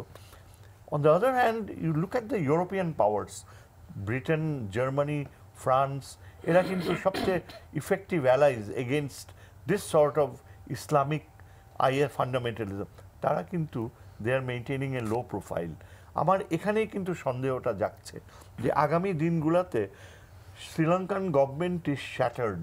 আমি অ্যাডমিরাল সাহেবের কাছে শুনলাম যে সন্ধ্যার পরে নাকি প্রেসিডেন্টও বক্তৃতা দিচ্ছে, এবং প্রেসিডেন্টের কথা শুনে তো মনে হয় যে এটা একটা আজব দেশ। What sort of country is this? President বলতেছে যে তাকে নাকি জানানো হয়নি। অথচ আমরা 2 দিন থেকে জেনে আসছি যে president kept it to himself, he had the intelligence knowledge. আপনার 2 সপ্তাহ আগের তাকে ইন্ডিয়া আর আমেরিকা মিলে জানাইছে, সেইটাকে সে নাকি ইয়ে করে নাই। প্রাইম মিনিস্টার 2 ঘন্টা আগেই নাকি ভারতীয় গোয়েন্দা সংস্থা জানিয়েছে সেটা নাকি আজকে বলতেছে যে সে নিজেই জানে না এবং সে স্যাক করবে পুরা ইয়েকে। এখন দেখেন এইরকম যদি হয় একটা পুরা পুলিশ ফোর্স, ল এনফোর্সমেন্ট, তারা একেবারে ডিসকারেজড হয়ে যাবে। They will become. স্যার, আপনি কি মনে করেন যে শ্রীলঙ্কার যে অভ্যন্তরীণ রাজনৈতিক সংকট আছে, যেমন প্রেসিডেন্ট জানে না, প্রধানমন্ত্রী জানে না, কিংবা পুলিশ প্রধান জেনেও জানাচ্ছে না, এই বিষয়টি কি তারা কাজে লাগিয়েছে যারা আন্তর্জাতিক প্লেয়ার যারা আছেন? এখানেই বলতে চাচ্ছি যে এই ভ্যাকুয়ামটায় কিন্তু মোসাদ আর সিআইএ ঢুকে যাবে। এবং আমেরিকা কিন্তু আগ বাড়ায়া বলতেছে যে আমরা হেল্প করব, আমরা এখানে থাকবো। এটা কেন বলতেছে? এই ট্রাম্প প্রশাসন এরকম করতেছে। ট্রাম্প এবং এই মোসাদ এখানে যদি একবার ঢুকতে পারে, আপনি চিন্তা করেন এই যে সুইসাইড বম্বার্সরা, এরা এত, আমি যেটা স্ক্রিনে দেখতে পাইছি, very smart young man, backpack নেয়া, তারপর ওই যে হোটেলে এসে লাইনে দাঁড়ালো, খাবার যখন সার্ভ করবে ঠিক তখনই ক্যারিড আউট দ্য এক্সপ্লোশন। দীর্ঘ ট্রেনিং, এবং এই ধরনের ট্রেনিং প্রাপ্ত highly sophisticated, well educated suicide bombers না থাকলে এরকম টাইমিং পারে না। এবং এখানেই আমি দেখতে পাই, I suspect that there is the role of motion. Sir, আরেকটি প্রসঙ্গ আমরা জানি যে সঙ্গে সঙ্গে আমরা টুইট দেখতে পেলাম যে ট্রাম্পের টুইট করেছেন এবং ইসরায়েলি প্রাইম মিনিস্টার টুইট করেছেন, কয়েকটি টুইট করেছেন, এবং গণমাধ্যম কিন্তু সোচ্চার এই শ্রীলঙ্কার ইস্যু নিয়ে হয়েছে। আপনি কি মনে করেন, অনেকে বলবার চেষ্টা করেছেন যে যেটি মধ্যপ্রাচ্যে যে আইএস যে ঘটনাটি ঘটলো, এটি সাউথ এবং সাউথ ইস্ট এশিয়াতে এই ধরনের ঘটনা এক্সপানশনের সম্ভাবনা আছে কিনা, বা সম্ভাবনা রয়েছে এখন যদি আছে কিনা আপনি কি বলেন? মোসাদ জুডিও খ্রিস্টান কনস্পিরেসি, আমি এটাকে বলতে চাই না এইভাবে কমিউনাল ল্যাঙ্গুয়েজে, কিন্তু এখানে যদি ট্রাম্প নেতানিয়াহু কম্বিনেশন এই শ্রীলঙ্কান এই মডেলটাকে ইফেক্টিভলি প্রজেক্ট করতে পারে as a revival of Islamic militancy, revival of the caliphate, তাইলে কিন্তু আবার আপনার এই যে পুরা এরিয়াতে একটা সাইকোলজি, ন্যারেটিভ, একটা লিটারেচার গড়ে উঠবে যে Islam is a threat to human civilisation. এবং এটা বাধা দিতে হলে ইট ইজ ভেরি ইম্পর্ট্যান্ট। আমার মনে হয় ইন্ডিয়ানসরাও কিন্তু রিয়েলাইজ করে, লক্ষ্য করেন গত কয়েকদিনে কিন্তু ইন্ডিয়া চেপে গেছে। তারা কিন্তু they are not joining the bandwagon. European পাওয়ার্সদের মতো একদম লাফিয়ে কনক্লুশন ড্র করতেছে না, because they know the implications. আমার মনে হয় আমাদের মতো দেশে, we are a south Asian country, এবং আমাদের যে গোয়েন্দা নলেজ সেটা এক্সেলেন্ট, এবং আমাদের যে হোম গ্রোন ট্যালেন্ট যেটা আমরা ডেভেলপ করেছি, ইন্ডিজেনাস ট্যালেন্ট, আমাদের ল এনফোর্সমেন্ট, সেটাকে যদি কোনোভাবে কাজে লাগানো যেত না, এবং এই শ্রীলঙ্কান যে মিস্ট্রিটা, পাজলটা, এটা it's A mystery now, it's a puzzle. এখানে আমাদের মতো একটা দেশের গোয়েন্দা বাহিনী যে যদি সেখানে ইনভেস্টিগেট করতে পারে, তাইলে কিন্তু অনেক সত্য বের হয়ে আসবে, যেগুলো আমরা আমাদের গোয়েন্দা সংস্থার কথা বলছেন যে FSN more capable to investigate the matter. We are মানে আমরা থেকে থেকে শিখছি তো। আমাদের যে স্ট্রাকচার রয়েছে ল এনফোর্সমেন্টের, বিশাল একটা স্ট্রাকচার, এবং স্পেশাল ব্রাঞ্চ বলেন, ডিটেকটিভ ব্রাঞ্চ বলেন, তারপর ডিজিএফআই বলেন, এনএসআই বলেন, অনেকগুলো ইন্টেলিজেন্স, তার মধ্যে স্ট্রাটা রয়েছে, ডিভিশন অফ লেবার রয়েছে, কাউন্টার টেররিজম রয়েছে। We are one of the best, I think. আমাদের মতো একটা গ্রুপ যদি যায় ওখানে ইনভেস্টিগেট করতে পারতো না, তাহলে কিন্তু ফ্যাক্টসগুলো আরো এফেক্টিভলি অবজেক্টিভলি বের হয়ে ধন্যবাদ স্যার। আবার আপনার কাছে আমি অ্যাডমিরাল আওয়াল, আপনি বলুন যে প্রসঙ্গে স্যার বলবার চেষ্টা করলেন যে একটি বিশেষ সময়কে বেছে নেওয়ার চেষ্টা করা হয়েছে, সেক্ষেত্রে যে একটি কথা প্রচলিত আছে যে সাউথ এবং সাউথ ইস্ট এশিয়ায় এই ধরনের ঘটনা ঘটার একটি পরিকল্পনা আছে অন্যদের, তার প্রতিক্রিয়া বাংলাদেশে পড়তে পারে কিনা, কিংবা এই অঞ্চল অস্থিতিশীল করতে পারে কিনা এই ধরনের ঘটনার ভিতর দিয়ে এদেশে ইন্টারন্যাশনাল কোনো কনস্পিরেসি আছে কিনা, আপনি কি বলবেন? জি, দেখুন, আপনি ওই শ্রীলঙ্কার যে আভ্যন্তরীণ ব্যাপারে আপনাকে প্রশ্ন করেছিলেন আগে, তো এই জঙ্গিবাদের যে ঘটনা যেগুলো ঘটে, এগুলোর একটা স্ট্র্যাটেজি হলো যে আপনাকে যে সময়টা তারা বেছে নেবে, it's a time, space and actor, সময়টা হবে এমন, স্থানটা হবে এমন, এবং যে অ্যাক্টর এমনভাবে বেছে না হবে যেটা সম্বন্ধে আপনার সন্দেহ থাকবে কম, যাতে করে ওখানে ইফেক্টিভলি কাজটা করতে পারে। তো শ্রীলঙ্কার দিকে যদি আমার বিশ্লেষণ যেটা, আজকে প্রেসিডেন্ট যে বক্তৃতা দিয়েছেন, আমি শকড। এক তো হলো এতগুলো মানুষ মারা গেছেন, এরপরে উনি হি is the commander in chief, he is everything. In fact ওই প্রাইম মিনিস্টারের সাথে তার গণ্ডগোল হওয়ার পরে তার সমস্ত ক্ষমতাই ইনফ্যাক্ট প্রেসিডেন্ট নিয়ে নিয়েছেন। তো উনি যেটা বললেন যে 2017 থেকে আভ্যন্তরীণভাবে একটা ট্রেনিং কাজ চলছিল, বাট এই তথ্যটা থেকে জানানো হয় নাই। তা আমি যেটা বিশ্লেষণ করব, আপনার এই 2018 যে গ্লোবাল টেররিজম ইন্ডেক্সটাতে আপনার শ্রীলঙ্কার অবস্থান ছিল 68, এখান থেকে নেমে গিয়েছে 49, 19 পয়েন্ট হারিয়েছে। তো এই সময়ে কিন্তু there was something going wrong। এই 68 থেকে আপনার 49-এ নেমে যাওয়াটা, এই বিরাট কিছু ঘটছিল। আর প্রেসিডেন্টের যে বক্তৃতা শুনে আমার তখন স্ট্রাইক করলো যে yes, this is the time, এই সময় কিন্তু ঘটছিল। তারপরে আসলো পলিটিক্যাল ডেডলক, একই দেশে দুই প্রধানমন্ত্রী, প্রেসিডেন্ট প্রধানমন্ত্রী দ্বন্দ্ব ইয়ে করে। তো উনি যেটা বলতে চাচ্ছেন যে এই সমস্ত কিছু তাকে জানানো হয় নাই। তো কে জানাবে? হি ইজ দ্য বস। তাদের যে ইয়েটা, এখানে পুলিশের যে অবস্থানটা, সেটা তারা ল এনফোর্সমেন্টটা বেশি দেখে, but is the military council and national security council যেটা, সেটা হচ্ছে এটার মূল দায়িত্ব, এই জাতীয় নিরাপত্তাটা দেখা। সেখানে প্রাইম মিনিস্টারকে লাস্ট অক্টোবরের পর থেকে তাকে মিটিংই ডাকা হয় না। তো যার ফলে এই পুয়ার রানিল বিক্রমাসিংহে তার এটাতে অ্যাক্সেসই ছিল না। তো এখন ন্যাশনাল সিকিউরিটি কাউন্সিলে তাহলে কি করছিল, হোয়াট ওয়াজ হ্যাপেনিং দেয়ার? তাহলে এই যে ডিটেরিয়েশনটা হচ্ছিল, এই সময়টাতে আপনার যেভাবেই দেখেন না কেন, there has to be local actor ছাড়া তো আপনার এটা হতে পারে না। তো এই লোকাল অ্যাক্টর যেই হয়েছে, সেটা এনটিজি হোক বা যে গ্রুপই হোক, that was A local support. এখন আইএসের যে তাদের যে কর্মপরিকল্পনা, যেটা আপনার প্রশ্নের উত্তরে আমি বলবো, তারা একটা টেরিটরি দিয়ে শুরু করেছিল, 40,000 স্কোয়ার কিলোমিটার দেশ। তো তখনই কিন্তু খেলাফত বাগদাদি গেইবে, উনি তার যে খেলাফতের যে সেটা বলে দিয়েছেন যে আমি ঘোষণা করলাম, এবং যে কেউ এটাতে বায়াত নিতে পারে। এবং এটাতে 63টা সংস্থা এই আমাদের সাউথ এশিয়া এবং সাউথ ইস্ট এশিয়াতে, তারা কিন্তু অলরেডি অ্যালিজিয়েন্স দিয়েছে সেই 2014 থেকে এইটা ফল পর্যন্ত। তো একটা বিরাট ফলোয়িং কিন্তু এখানে আছে আইএসের, এবং তার এটা জানাই ছিল যে তার এই টেরিটরি তো সে ধরে রাখতে পারবে না। তো এখন সেই টেরিটরি চলে গেছে, but it has move to the cyber space, এবং সেখানে বিভিন্ন ধরনের ইয়ে হচ্ছে। তো এখন আমি শ্রীলঙ্কার যে ঘটনার এটার যদি ইনফারেন্স টানি, তাহলে বলছে যে এই যে আভ্যন্তরীণ যে ফল্ট লাইনগুলো ছিল, এটাকে যারা বাইরের যে অ্যাক্টর যে ছিল সে এক্সপ্লয়েট করে তার যে রাজনৈতিক উদ্দেশ্য, যে কোনো সন্ত্রাসী কার্যক্রম, এটা একটা রাজনৈতিক উদ্দেশ্য, ধর্ম, হোয়াইট সুপ্রিমিস্ট, ফার রাইট, দেন লেফট, এই সব কিছু হচ্ছে মতবাদের ব্যাপার। বাট আসল উদ্দেশ্য হচ্ছে রাজনৈতিক উদ্দেশ্য, সেটাতে সেই পরিকল্পনা করেছে।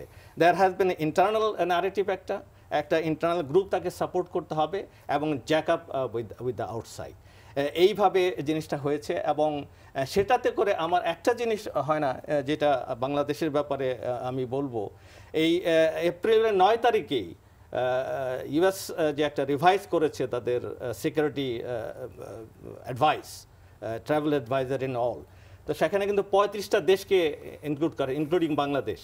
এখানে বলা হচ্ছে কিডন্যাপিংয়ের ব্যাপারে, but amazingly Sri Lanka is not there. এত বড় একটা ডিটোরিয়েশন। এবং 4 তারিখে, গত 4 তারিখে আমেরিকা তাদেরকে ওয়ার্ন করেছে, বাট 9 তারিখে এই রিভাইজ কিন্তু করা হয়েছে, সেখানে শ্রীলঙ্কা নাই। তো দিস ইজ এ পাজল, মানে অনেক ধাঁধা এখানে আছে, but this is another puzzle. But এখানে কিন্তু আমরা আছি, আমাদেরকে কিডন্যাপিং এর ক্যাটাগরিতে ইনক্লুড করা হয়েছে। তো এখন এই যে একটা অবস্থা, ভারতের কথা কি বলা হচ্ছে, তারাও 4 তারিখে বলেছিল this came simultaneously from US and India. এরপরে যেটা হয়েছে যে the security, national security adviser যিনি, চিফ যিনি, উনি he has written to police. So this is not clear, because the security advisor, he will write to the National Security Authority, NSA যেটা, তাকে এবং প্রেসিডেন্টকে, and to engage the military. And police তো এখানে তাদের রোলটা যেখানে, ওটা একটা এলটিটি ছিল, একটা মানে মিলিটারি, তার এয়ারফোর্সও ছিল, so military was handling that. তো যার ফলে এখানে there is serious void failure, যত কিছু হতে পারে সব কিছু ঘটেছে, এবং এটার সুযোগ নিয়েছে বাইরের অ্যাক্টর যারা। কিন্তু একটি অ্যাডমিরাল, আপনি বলুন যে শ্রীলঙ্কাকে কেন নাটকের মঞ্চ হিসেবে বেছে নেওয়া হলো? আন্তর্জাতিক চক্রান্ত যদি থাকে তাহলে স্থানকাল পাত্র, স্থানকাল পাত্রের যে ইয়েটা, আমি এমন জায়গা নিব, এমন অ্যাক্টর দিয়ে করাবো, এবং এমন সময় নেব যাতে করে চিন্তা করতে পারে। তার প্রতিক্রিয়াটা কি হবে? প্রতিক্রিয়া হলো যে আমার শ্রীলঙ্কাকে বেছে নেওয়া হলো সফট কান্ট্রি হিসেবে, কিন্তু তার প্রতিক্রিয়াটি আশা করেছিল কি, তারা বা কি চেয়েছে তাদের? যদি যে আর্টিকুলেশন যেটা আইএসের আর্টিকুলেশন যেটা আছে, তার হলো দ্য ক্রুসেডার অ্যালায়েন্স এবং ক্রিশ্চিয়ান, তাদেরকে হিট করেছে। এবং প্রতিক্রিয়া যেটা, এটা professor Shahiduzzaman he has already hinted. এখন দেখেন, এই আমাদের যে অঞ্চল সাউথ এশিয়া এবং সাউথ ইস্ট এশিয়া, এখানে দুইটা ধারা আছে, একটা হলো আইএস সেন্ট্রিক, আর একটা হচ্ছে আপনার আল কায়দা সেন্ট্রিক, দুটা। তাদের ভিতরে আবার কিন্তু আবার মতবাদগত পার্থক্য আছে। দা যেটা আপনার আইএস যেটা, এটা হলো আপনার তাকফিরিজম। এখানে হচ্ছে যে আমার এটা হলো মতবাদ, আমি চাই এটা আমার খেলাফত এইভাবে চলবে, এনিবডি অপোজিং ইট কাতল করে ফেলবো। আর আল কায়দা আবার এদিকে একটু সফট, তার হলো আপনার it is focused on the western power, এবং তার সাথে ভেরি সালাফিস্ট আইডিওলজি, এবং এর সাথে যারা অমত করবে তাদের সাথে তার যুদ্ধ। But centre is the western power. Al Qaeda যেখানে আফগানিস্তানে সাস্টেন করতে পারছে না, সেক্ষেত্রে এখানে কেন আপনি কি মনে করেন? আল কায়দা সাস্টেন করতে পারছে না, তো এই ধরনের তো না, বিকজ আল কায়দার পার্টনারশিপ কে তালেবানের সাথে অলরেডি আলোচনা চলছে, রাইট নাও আলোচনা চলছে। তো এই যে আপনার প্রেক্ষাপটটা এখন আমেরিকানদের সাথে যে চুক্তি হতে যাচ্ছে তালেবানের সাথে, এটা তো বাঘের হাতে ছাগল দেওয়ার মতো। এখন যদি তালেবানের সাথে এটা যদি চুক্তি হয়ে যায়, দেন ইট বিকামস স্টেট, অ্যান্ড এটার মানে কী ধরনের রূপ ছিল আপনি দেখেছেন। তার পার্টনার হচ্ছে আল কায়দা, আর তার সাথে আছে আইএস। তা এখন এই যে এরা যদি উইথড্র করে, এবং প্রেসিডেন্ট ট্রাম্প ইজ ডিটারমাইন্ড, হয়তো এক সময় সে তার ক্যাম্পেইন প্রমিস যেহেতু আছে, সে হয়তো উইথড্র করবে বা একটা কিছু ডাউনসাইজ করবে, তো তখন এই পাকিস্তান, আফগানিস্তান, এই যে অ্যাক্সেস, এবং এখানে যে এই তিনটা শক্তি আইএস, আল কায়দা এবং তালেবান, এটার যে একটা চারণ ভূমি যেটা হবে, সেটা আমাদের জন্য, এই অঞ্চলের জন্য একটা ভয়াবহ হতে পারে। এটার সাথেও কিছুটা। মেজর ইমদাদুল ইসলাম, আপনি বলুন যে আমি একটু বাংলাদেশ প্রেক্ষাপট নিয়ে আলোচনা করতে চাই, যেহেতু আমাদের মানুষের ভিতরে একটি সংশয় আছে, সন্দেহ আছে, সামনে আমাদের ধর্মীয় বড় অনুষ্ঠান আছে, ঈদ আছে, রোজা আছে, আপনি কি বলবেন বাংলাদেশের প্রেক্ষাপটটিকে বা বাংলাদেশের নিরাপত্তার বিষয়টিকে আপনি কীভাবে দেখছেন বা কি বলবেন, আমরা সঠিক জায়গায় আছি কিনা? আমি প্রথমত জনাব প্রফেসর সাইদুজ্জামানকে আমার আন্তরিক ধন্যবাদ জানাচ্ছি এই কারণে, যিনি অত্যন্ত সুন্দরভাবে আমাদের যে ক্যাপাবিলিটি সেটা অন্তত হিন্সটা দিয়েছেন। তো তার অর্থ এই নয় যে আমরা কমপ্লেসেন্সিতে ভুগবো, আত্মতুষ্টিতে আমরা ভুগবো না। আমাদের এই সংক্রান্ত বিষয়ে উনি যেটা বলছেন, আমাদের নিজস্ব যে আমরা we have grown up our own system to just encounter this sorts of thing, যেটা শ্রীলঙ্কাতে হচ্ছে বা এখানে হচ্ছে, আমি বলবো যে আমরা অনেক এক্সপার্টাইজড এখানে ডেভেলপ করেছি। তবে সাথে সাথে এই জিনিসটা বলবো, এই যেটাকে আমরা মিলিটেন্সি বলি, সেটাকে আমরা দুইভাবে ভাগ করে এটাকে ট্যাকেল করতে পারি। একটা হচ্ছে ট্যাকটিক্যালি, আরেকটা হলে স্ট্র্যাটেজিক্যালি। ট্যাকটিক্যালি হচ্ছে যেটা ধরো বাঁধো মারো, আমরা যেগুলি হচ্ছে ক্রস ফায়ারে যাচ্ছে, এনকাউন্টারে যাচ্ছে। বাট স্ট্র্যাটেজিক যে এটাকে অ্যাড্রেস করা স্ট্র্যাটেজিক্যালি, সেটা হচ্ছে যেন এখানে মোটিভেশনে কাউন্টার মোটিভেশন হয়, যে একটা ছেলে বা একটা গ্রুপ এই যে মিলিটেন্সিতে যাবে, সে যেন না যেতে পারে, তাকে অ্যান্টি মোটিভেশন যেটা, সেটা হয়তো আমাদের এখন দেখছি আমরা মাননীয় প্রধানমন্ত্রী মাঝে মধ্যে বক্তব্যে বলছেন কোন অবস্থাতে আমাদের সন্তান সন্ততিরা যেন মিলিটেন্সিতে বা সন্ত্রাসবাদে যেন জড়িয়ে না পড়ে।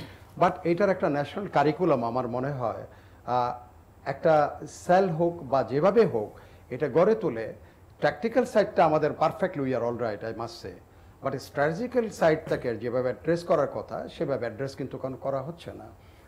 যদি সেটা করতে পারি আমরা, তাহলে আমাদের দেশে একেবারে আমি বলবো যে এই ধরনের যেটা সম্ভাবনা বা থ্রেটটা একটা শূন্যের কোঠায় আমরা লেভেলে নামিয়ে আসতে পারবো। আরেকটা জিনিস যেটা বলছেন, যে প্রফেসর সাইদুজ্জামান যেটা বলছেন, আজকে হয়তো আমাদেরকে যেমন Akbaria United states of America বলছে যে তারা সকল ধরনের সহায়তা দিতে প্রস্তুত আছে, আমাদের থেকে আজকে শ্রীলঙ্কাকে একটা জিনিস অফার করা উচিত। We have the expertise, to have the capabilities, we can investigate actually what happened to help the friendly country. কারণ একসময় আমরা শ্রীলঙ্কাকে ভীষণভাবে আমি বলবো যে হেল্প করেছি, সেটা আমাদের সবারই জানা উচিত। সেটা হচ্ছে আমাদের যে মিলিটারি একাডেমি আছে, সেখানে পরপর 4-5টা তাদের ইনটেক, তাদের অফিসার, যার আমরা কিন্তু শ্রীলঙ্কান আর্মির বেসটা ফাউন্ডেশনটা কিন্তু আমরাই গড়ে তুলেছি। এবং তারা যখন এখান থেকে when they trained up in our academy, তারা যখন ফেরত গিয়েছে, they very successfully they tackle LTTs, যে মুভটা, সেটাকে কিন্তু আমাদের এই আমাদের প্রশিক্ষণ প্রাপ্ত, আজকে তারা হয়তো এখন কর্নেল লেভেলে চলে আসছে, এই অফিসাররা সবাই মেজর কর্নেল এই লেভেলে তারা আছে। 3-4টা ইনটেক আমার যতটুকু মনে পড়ে, এক একজনে 80 জন করে, 70-80 জন করে আমরা উই ট্রেন দেম। এরাই কিন্তু দে হ্যাভ শোন দেয়ার ক্যাপাবিলিটিস, আমাদের সেটা আমরা খুব প্রাউডলি বলতে পারি। একইভাবে আজকে সময় আসছে যে শ্রীলঙ্কাকে আমরা এটুকুই অফার করতে পারি যে ঠিক আছে, হোয়াট ইটস হ্যাপেন, আভ্যন্তরীণভাবে তাদের প্রধানমন্ত্রী, প্রাইম মিনিস্টার কি হয়েছে বা প্রেসিডেন্ট কি হয়েছে, that is immaterial, this we are not bother about all this thing. কথা হচ্ছে এখানে যে আজকে জড়ানো হচ্ছে ইসলামকে বা হিংস দেওয়া হচ্ছে, আমাদের সাধারণ মানুষরা কি মনে করে, শ্রীলঙ্কার মানুষরাও তাই মনে করবে, হয়তো ইসলাম এখানে জিনিসটা চলে, মুসলিমরা খ্রিস্টানদের উপরে একটা অনাচার অত্যাচার বা এতগুলি মানুষ নিহত হয়েছে, তার সত্যিকারের পেছনের কাহিনী কি সামনে, আমি আগেও বলেছি, সামনে হয়তো একটা জিনিস আছে আমার সামনে, আমার নাম মোহাম্মদ এমদাদুল ইসলাম, কিন্তু আমি কাজটা করলাম সেটার সাথে ইসলামের কোনো সম্পর্ক এখানে নাই। আমার নামটা দিয়ে পুরো একটা ধর্মীয় গোষ্ঠীকে সেখানে হয়তো তারা কালাট হয়ে যাবে। সেই সব জিনিসকে আনার্ট করার জন্য, সেই সব জিনিসগুলো শ্রীলঙ্কান সরকারকে বা তাদের যে গোয়েন্দা সংস্থা আছে, তাদের যে আইন শৃঙ্খলা রক্ষাকারী বাহিনী আছে, they have definitely they have shown their failure. এখন সেখানে হয়তো আমরা এই গ্যাপটা আমরা ফিল আপ করতে পারি। আমাদের এই যে কাউন্টার টেরোরিজম সিস্টেম আছে, আমাদের যে ইন্টেলিজেন্স এজেন্সিগুলি আছে, তারা কিন্তু we are well equipped and well capable to help Sri Lanka, এই জিনিসটা আমি বলতে পারি। আর একটা জিনিস আসছে, আপনি শুরুতেই বলেছিলেন যে আমাদের ঈদ আসতেছে, আমাদের ধর্মীয় অনুষ্ঠানগুলো আসছে, সেগুলোতে আমাদের জন্য প্রিকশনের ব্যবস্থা কিন্তু নিতে হবে। এই যে তারাবির নামাজ হবে প্রত্যেকটা মসজিদে, সেখানে কিন্তু আমাদের অ্যাওয়ারনেস ডেভেলপ করতে হবে।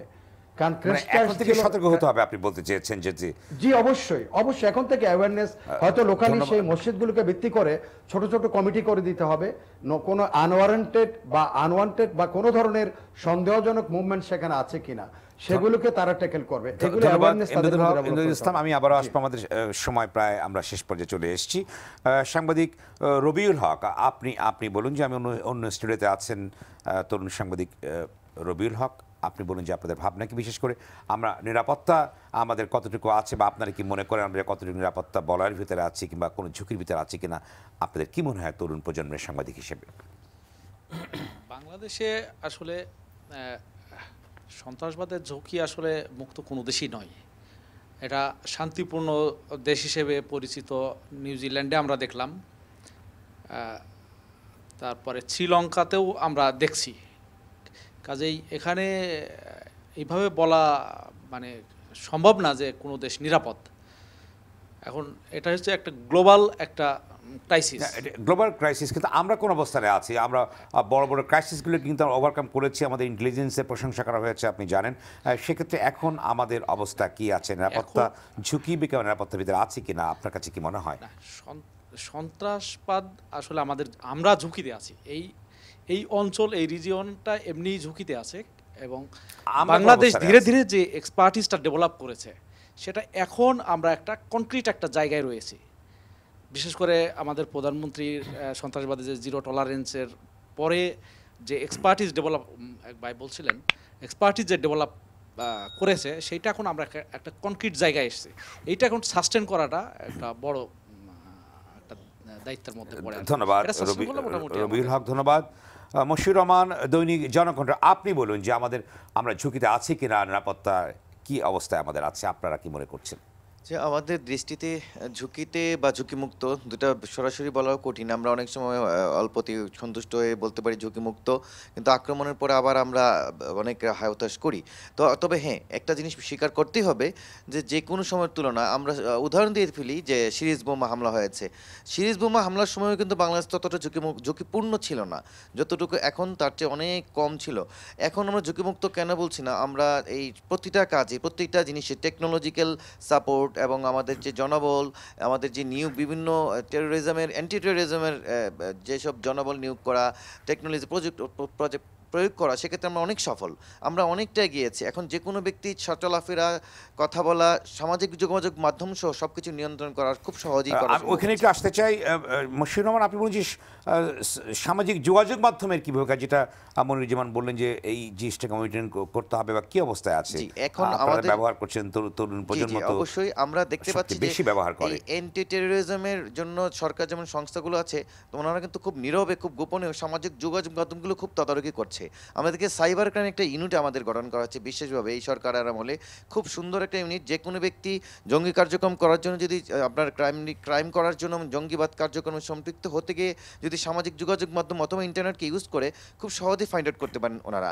এমনকি একটা লোকের অবস্থান থেকে শুরু করে তার কথা, ভোকাল, যে কোনো সফটওয়্যার ইউজ করলেও সেটা ওনারা বের করে ফেলতে পারে। এটা অবশ্যই আমাদের সক্ষমতা এবং আমরা অনেক সফলতার দিকে এগুচ্ছি। দেশের বাইরে থেকে আমরা প্রশিক্ষণ গ্রহণ করছি কিভাবে জঙ্গিবাদ মোকাবেলা করা যায়। প্রতিনিয়ত সরকার ভালো অবস্থানে আছে বলতে চেয়েছি। অবশ্যই আমরা আগের তুলনায় যে কোনো দেশে। ধন্যবাদ আপনাকে মশিউর রহমান।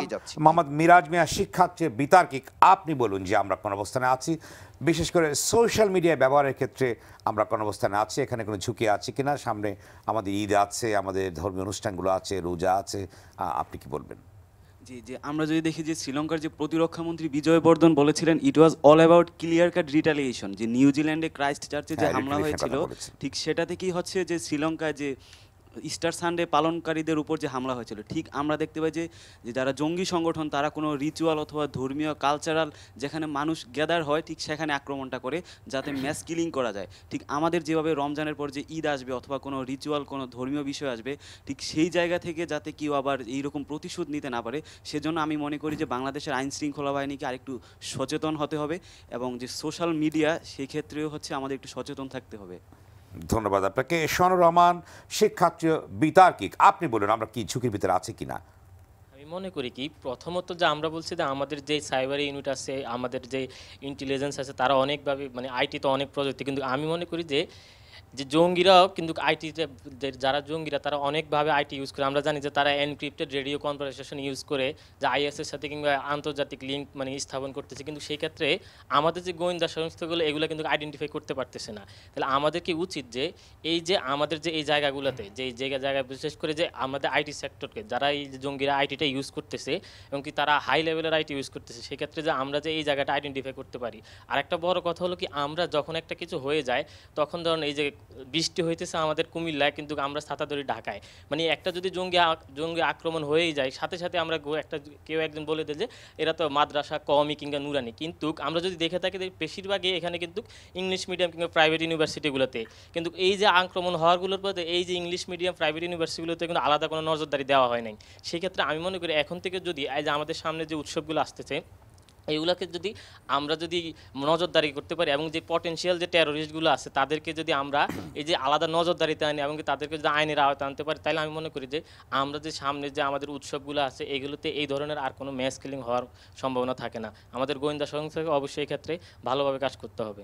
ধন্যবাদ ডক্টর মনিরুজ্জামান। আমরা শেষ পর্বে আছি, আপনি কি বলবেন যে সামনে আমাদের ধর্মীয় অনুষ্ঠানগুলো আছে এবং আপনি আরেকটি কথা বলেছিলেন যে এগুলো অধিকাংশ ক্ষেত্রে রাজনৈতিকভাবে ব্যবহার হয়েছে এবং সেগুলো কারণে এরকম হয়েছিল, এই প্রসঙ্গে একটু বলবেন। আর দ্বিতীয়ত আমরা কি নিরাপত্তার ঝুঁকিতে আছি কিনা, কতটুকু আছি? এখানে সবাই কম বেশি আলোচনা করেছেন যে নিরাপত্তার ঝুঁকি যেটা, যে এটা আজকে জঙ্গিবাদটা কিন্তু একটা গ্লোবাল ফিনোমেনা, এটা it's very difficult to predict এই মুহূর্তে। তবে যে বিষয়টি নিরাপত্তা, আমি বারবার যে কথাটা বলতে চাচ্ছি যে উদ্বেগ আছে, আমাদের উৎকণ্ঠা আছে, কিন্তু আতঙ্কিত হওয়ার মতো কিছু নেই। এই কারণেই যে আমাদের যেটা প্রফেসর শহীদুজ্জামান সাহেব বলছেন যে আমাদের মিন টাইম আমরা কিন্তু ঠেকে খেয়ে কিন্তু now we have built our expertise একটা সুন্দরভাবে একটা আউটস্ট্যান্ডিং পর্যায়ে আমরা আসছি। যে কথাটা উনি বললেন যে আজকে শ্রীলঙ্কার যে ঘটনা, এটা বাংলাদেশ থেকে উই ক্যান প্রোভাইড আর we can extend our support to them. বিষয়টা আসলে সেখানে কি ঘটছে, সেখানে কিন্তু আজকে আমেরিকা বা ইসরায়েল যে মোসাদ তারা যেভাবে চাপিয়ে দিতে চাচ্ছে যে ঘটনাগুলো যে আইএসের উপর, আপনার ইন্টারনাল যে রিজনগুলো যে ইস্যুগুলো সেখানে কিন্তু সেই ইকুয়েশনে কিন্তু সেখানকার কর্তৃপক্ষ কিন্তু সেভাবে বলছে না, বলছে যে হ্যাঁ এই ধরনের একটা বড় একটা সহিংসতা ঘটনা সংগঠন করার জন্য তাদেরই থাকতে পারে, মানে বাট ইন্টারনাল ইস্যু, বাট আমরা কিন্তু সেই এভিডেন্সটা পাচ্ছি না। আনটিল অ্যান্ড আনলেস আমরা এভিডেন্সটা না পাওয়া পর্যন্ত আমরা এটা বলতে পারি না। যে বিষয়টা বাংলাদেশ প্রসঙ্গে আমি আসছি, বাংলাদেশ প্রসঙ্গে আমাদের যে কথাটা মানে মেজর ইমদাদ সাহেব বলছেন যে আমরা ভালো অবস্থানে আছি, নো ডাউট, বাট আত্মতুষ্টি বা ওই ধরনের ইস্যু আমাদের ভোগার কোনো কারণ নেই। আমাদের খুবই must be কশাস and careful.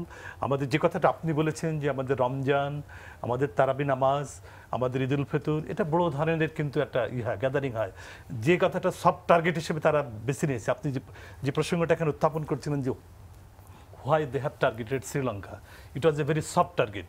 And second thing is that যে এখানে যারা এই ধরনের টেররিস্ট অ্যাক্টিভিটিস যারা করে তারা চায় তাদের ফিলসফিটা যেভাবে করে ম্যাসিভ ম্যাসাকার করার জন্য।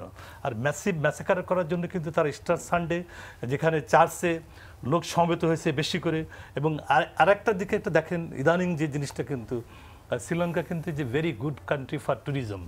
ওখানে কিন্তু আমি নিজেও এখন মানে আমি সুযোগ পেলে কিন্তু আমি শ্রীলঙ্কায় যাই, যে কিংসবেরি হোটেল যেখানে এখানে আঘাত থানা আছে ওই হোটেলে কিন্তু আমি কয়েকবার থেকে এসেছি। এবং আমরা এটা তো এই পর্যটনের দিক থেকেও কিন্তু it is a very good মানে ভেরি ফার্টাইল কান্ট্রি। আর একটা তথ্য আমি এখানে সন্নিবেশ করতে চাই যে শ্রীলঙ্কা কিন্তু 2009 সালের পর থেকে তাদের ইকোনমিটা কিন্তু টেক অফ করছিল। সেখানে $42 বিলিয়ন ইকোনমি এখন এই পর্যায়ে আজকে 2018 সালে সে 87 বিলিয়ন ডলার। তাদের যে ক্ষতিটা হলো আন্তর্জাতিকভাবে যেটা ক্ষতি হলো এটা পুষি না তাদের জন্য ইট will be very difficult for them. আমাদের কথা আমরা বলতে চাই যেটাই যে আমাদের এই রমজান বলেন, ইফতার বলেন বা ঈদ বলেন, এটা আমাদের যে ল এনফোর্সিং এজেন্সিগুলো আছে এগুলোকে আরও বেশি অ্যাক্টিভ হতে হবে, ভিজিলেন্স হতে হবে, দৃশ্যত হতে হবে, এবং এদেরকে পাশাপাশি কমিউনিটি ইনভলভমেন্টের কথাটা আমি যে কথাটা বারবার বলছি যে আমাদের দেশটা কিন্তু ছোট্ট বিশাল জনসংখ্যা, এটার ভিতরে যদি কোথাও যদি মানে যে হিডেন যে কথাটা বলছেন যে হিডেন টেররিস্টরা লুকিয়ে থাকবে, নট আনলাইক, তারা থাকতে পারে। বাট এখানে যদি আমাদের কমিউনিটি যদি যেটা আপনার আমার বাড়ির পাশে কি ঘটতেছে, আমার প্রতিবেশীরা কি করতেছি, এটা যদি আমরা খুব কিনলি এবং ভেরি কনসিয়াসলি যদি আমরা ওয়াচ করি and we can provide the message to the law enforcing agency, in that case it will be very difficult for the any terrorist organisation বা টু মানে এটাকে টু কমিট এনি মানে এই ধরনের কোনো মানে সহিংসতা সংগঠনের জন্য তাদের জন্য খুব ডিফিকাল্ট একটা সিচুয়েশনে দাঁড়াবে। যে কথাটা যে অ্যাওয়ারনেস বিল্ডিং এর কথা বলছেন, যে অবশ্যই অ্যাওয়ারনেস বিল্ডিং আমাদের করতে হবে, আমাদের আত্মতুষ্টিতে ভোগার কোনো কারণ নাই, অ্যাওয়ারনেস বিল্ডিংটা করতে হবে, একটা টু দ্য এক্সট্রিম আমাদের ইসে যেতে হবে, রুট লেভেলে যেতে হবে, এখানে সেন্সিটাইজ করতে হবে। এখানে যে কাজটি আপনারা করতে পারেন, গণমাধ্যমের কিন্তু বিশাল ভূমিকা রয়েছে এবং ইতিমধ্যেই বাংলাদেশ যে গণমাধ্যম যেভাবে আমি অ্যাপ্রিসিয়েট করি, যে শ্রীলঙ্কায় ঘটিত সংঘটিত ঘটনা আজকে বাংলাদেশে আমরা যেভাবে উদ্বেগ উৎকণ্ঠার সাথে আমরা বিষয়গুলো আলোচনা করছি, আমরা তুলে ধরছি, এর মধ্যে দিয়ে কিন্তু এটা আলটিমেটলি পিপলকে কিন্তু সেন্সিটাইজ হচ্ছে, মানুষ কিন্তু সেন্সিটাইজ হচ্ছে, সবাই কিন্তু সচেতন হচ্ছে, আমাদের চোখগুলো কিন্তু আমাদের অন্ধ দুয়ারগুলো আমাদের খুলে যাচ্ছে যে আমার চারপাশে আমার বাড়ির পাশে কোথাও এই ধরনের কোনো মানে সন্দেহমূলক সকলের ভূমিকা আছে, দায়িত্বশীল সকলের ভূমিকা আছে। ধন্যবাদ মনিরুজ্জামান। এখানে কোনো বিকল্প নেই, সবাইকে এগিয়ে আসতে হবে, আমাদের সকলকে আমাদের আপনার কাছে আসে, আমাদেরকে ভালোভাবে এগিয়ে আসতে হবে। আমাদের আত্মতুষ্টির কোনো সুযোগ নাই, এটা হলো প্রথম কথা। আর আমাদের যে আমরা সেফ টিল নেক্সট অ্যাট্যাক, এটা আমাদের সবসময় মনে রাখতে হবে, যার মানে আত্মতুষ্টির কেনা। আরেকটা জিনিস হচ্ছে যে আমরা 21 থেকে 25-এ গিয়েছি গ্লোবাল টেররিজম ইন্ডেক্সে, মার্কিন যুক্তরাষ্ট্রের অবস্থান 20, তাদের চেয়ে আমরা ভালো আছি। বাট এগুলো নিয়ে কিন্তু আত্মতুষ্টি যদি ভুগি তাহলে আমাদের এটা প্রবলেম হয়ে যাবে। তো যদিও 25 এটা কোনো ভালো অবস্থান না, সেটা আমাদের স্মরণ করতে হবে। আমি ধন্যবাদ জানাবো মনিরুল ইসলাম, যিনি কাউন্টার টেররিজম এবং ট্রান্সন্যাশনাল ইউনিটের প্রধান। উনি আমাদেরকে সচেতন করেছেন যে ঝিমিয়ে শুধু জঙ্গি গোষ্ঠী তারা ঝিমিয়ে পড়েছে না, তার সাথে হয়তো অনেকেই ঝিমিয়ে পড়েছে। তো আমাদেরকে একটা ব্রডার লুক নিতে হবে যে এটা যে জঙ্গিবাদের যে আপনার ধাপগুলো, রেডিক্যালাইজেশন, তারপরে আপনার ভায়োলেন্ট এক্সট্রিমিজম আর লাস্ট হচ্ছে টেরোরিজম, এই যে ধাপগুলোতে এটাতে আমাদেরকে ইন্টারভেন করতে হবে যাতে করে আমাদের কেউ রেডিক্যালাইজ না হতে পারে না। সাইবার স্পেসটাকে আমাদেরকে অত্যন্ত নিখুঁতভাবে এটাকে স্ক্রুটিনি করতে হবে। আর যদি রেডিক্যালাইজ হয়ে যায় তাকে যাতে আমরা ফেরাতে পারি, সে যেহেতু এক্সট্রিম ভায়োলেন্স বা টেরোরিজম না চলে যেতে পারে। এবং ওই পর্যায়ে চলে গেলে তখন we have to have our capability, যেটা আমাদের আছে এবং এটাকে আরও বাড়াতে হবে। আর শ্রীলঙ্কা থেকে আমরা যে শিক্ষাটা নিব, এই ইন্টেলিজেন্স অর্গানাইজেশন তাদের ভিতরে প্রতিযোগিতা একটা থাকে, এটা আমেরিকাতে আছে সব জায়গায়, এবং এই প্রতিযোগিতার ফলে এই ফেলারগুলো হয়। তো এইটার একটা সেন্ট্রাল কন্ট্রোল আমাদের আছে, এটা যেন আরও শক্তভাবে হয় যাতে করে কোনো ডুপ্লিকেশন না থাকে এবং এই একজনকে আরেকজনকে ম্যানুভার করে এগিয়ে যাওয়া বা করা, এটা এই প্রবণতা যেন রাখে। ইন্টেলিজেন্সটা কী, এটা হচ্ছে এই জঙ্গিবাদ বিরোধী যত কিছু আছে তার মূল উপাদান আসে ইন্টেলিজেন্স থেকে, সেটা আমাদেরকে করতে হবে।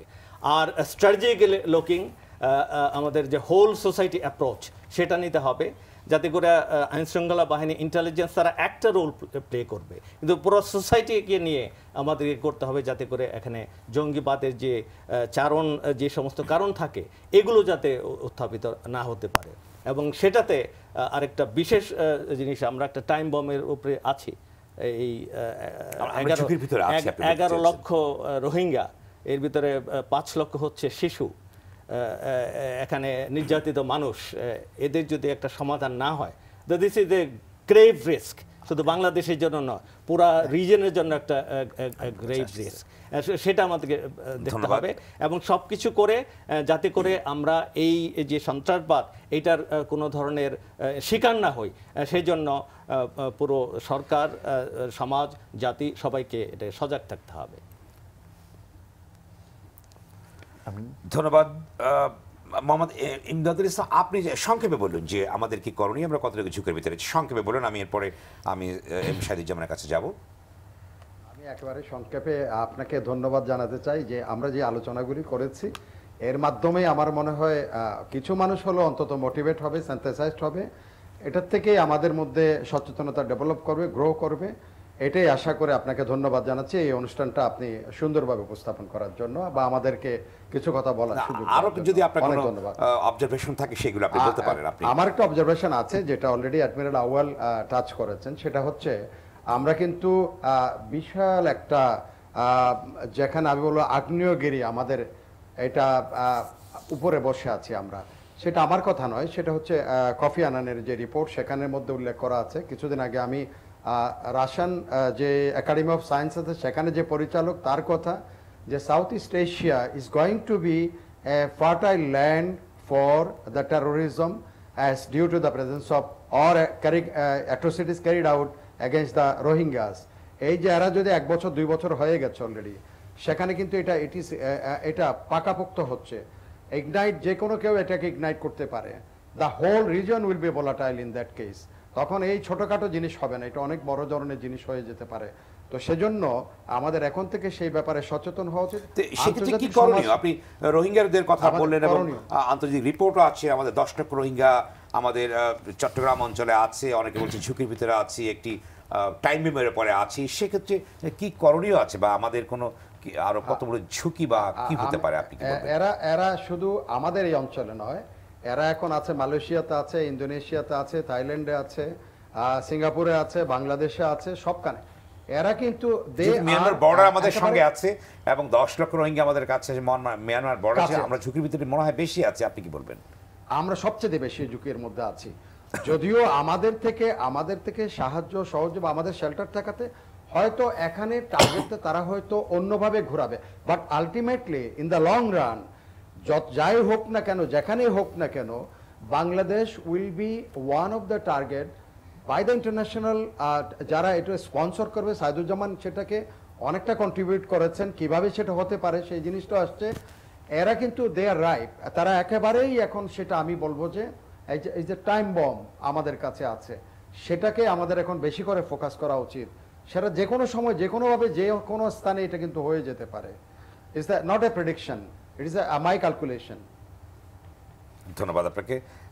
এম শাহিদুজ্জামান, আপনি বলুন। জি, আমি আমাদের দেশের কনটেক্সটে আমাকে যেটা সবচেয়ে বেশি নাড়া দিয়েছে যে রিসেন্টলি আপনার যে মাদ্রাসার ঘটনা ঘটলো, সিরাজউদ্দৌলাকে নিয়ে এবং একটা মেয়েকে তার জীবন দিতে হলো, তো এন্টায়ার ফরম্যাট আপনি লক্ষ্য করেন আমাদের সোশ্যাল রিয়ালিটি এই মাদ্রাসা এডুকেশনের কনটেক্সটে এটা কিন্তু রিফ্লেক্টেড হচ্ছে। There is not one Sirajuddaula, there are hundreds of this Sirajuddaulas all over. এবং এটাই আমরা দেখতে পাচ্ছি the fallacy of our madrasa education. এখানে যে কত নির্মম চতুরতা, ঠক ও হিপোক্রেসি জড়িত রয়েছে তা বোঝা যায় যে দেখেন পুরো অ্যাডমিনিস্ট্রেশন, পলিটিক্যাল পার্টি থেকে নিয়ে ল এনফোর্সমেন্ট, দ্য গডড্যাম ওসি, যে কত বড় একটা বর্বর the way he treated the innocent girl. তারপর আপনার চারপাশে ইভেন দ্য এডিশনাল ম্যাজিস্ট্রেট, পুরা একটা সোশ্যাল অর্ডার একটা মফস্বল শহরে it's involved just because of the pay off এই যে লোক ছড়ায় দিচ্ছে। এখানে আমি মনে করি অপরদিকে আপনি দেখেন আমি আমার বিশ্ববিদ্যালয়ের কথা বলতে চাই। আমাদের এখানে কিন্তু এই যে আমরা পড়াশোনা করছি, ইসলামিক স্টাডিজ ডিপার্টমেন্ট রয়েছে, সেখানে আজকে আমার আলাপ হলো একজন ইয়াং ফিমেল লেকচারার, এত এনলাইটেন্ড, সেই ইসলামিক স্টাডিজে অনার্স মাস্টার্স করে একজন লেকচারার হয়েছে এবং সে পর্দানসীন নিয়ে, কিন্তু তার যে সেন্স অফ মোরালিটি এবং শিক্ষা গ্রহণ করার ক্ষেত্রে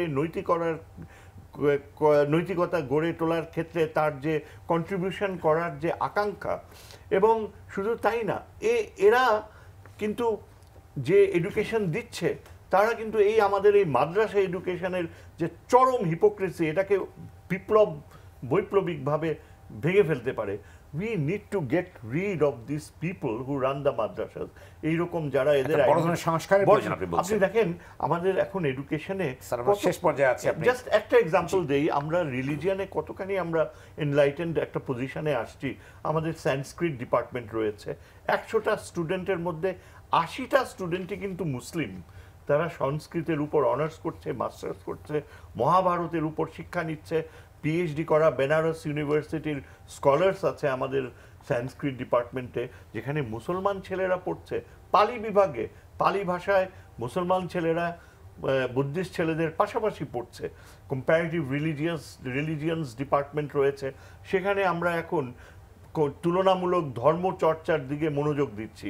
এই যে প্রক্রিয়াটা ইন্টেলেকচুয়াল এক্সারসাইজ, এটা কিন্তু সর্বত্র ছড়ায় দেওয়া উচিত। কিন্তু আমরা দেখতে পাচ্ছি যে ইউনিভার্সিটিসগুলো একটা আইল্যান্ডের মতো, আর এই মাদ্রাসাগুলা এরা একটা মধ্যযুগে পড়ে আছে। এই মধ্যযুগ থেকে সংস্কারের দরকার আছে আপনি মনে করেন? প্রচন্ড সংস্কার, এদেরকে আধুনিক চিন্তাধারায় নিয়ে আসতে এনলাইটেন হবে আমাদের সমাজ, আমাদের রাষ্ট্র। ধন্যবাদ আমাদের সবাইকে আলোচনায় অংশ নেওয়ার জন্য। দর্শক, আজ এই পর্যন্ত। আগামী মঙ্গলবার আবারও দেখা হবে। সবাই ভালো থাকুন, সুস্থ থাকুন, নিরাপদে থাকুন।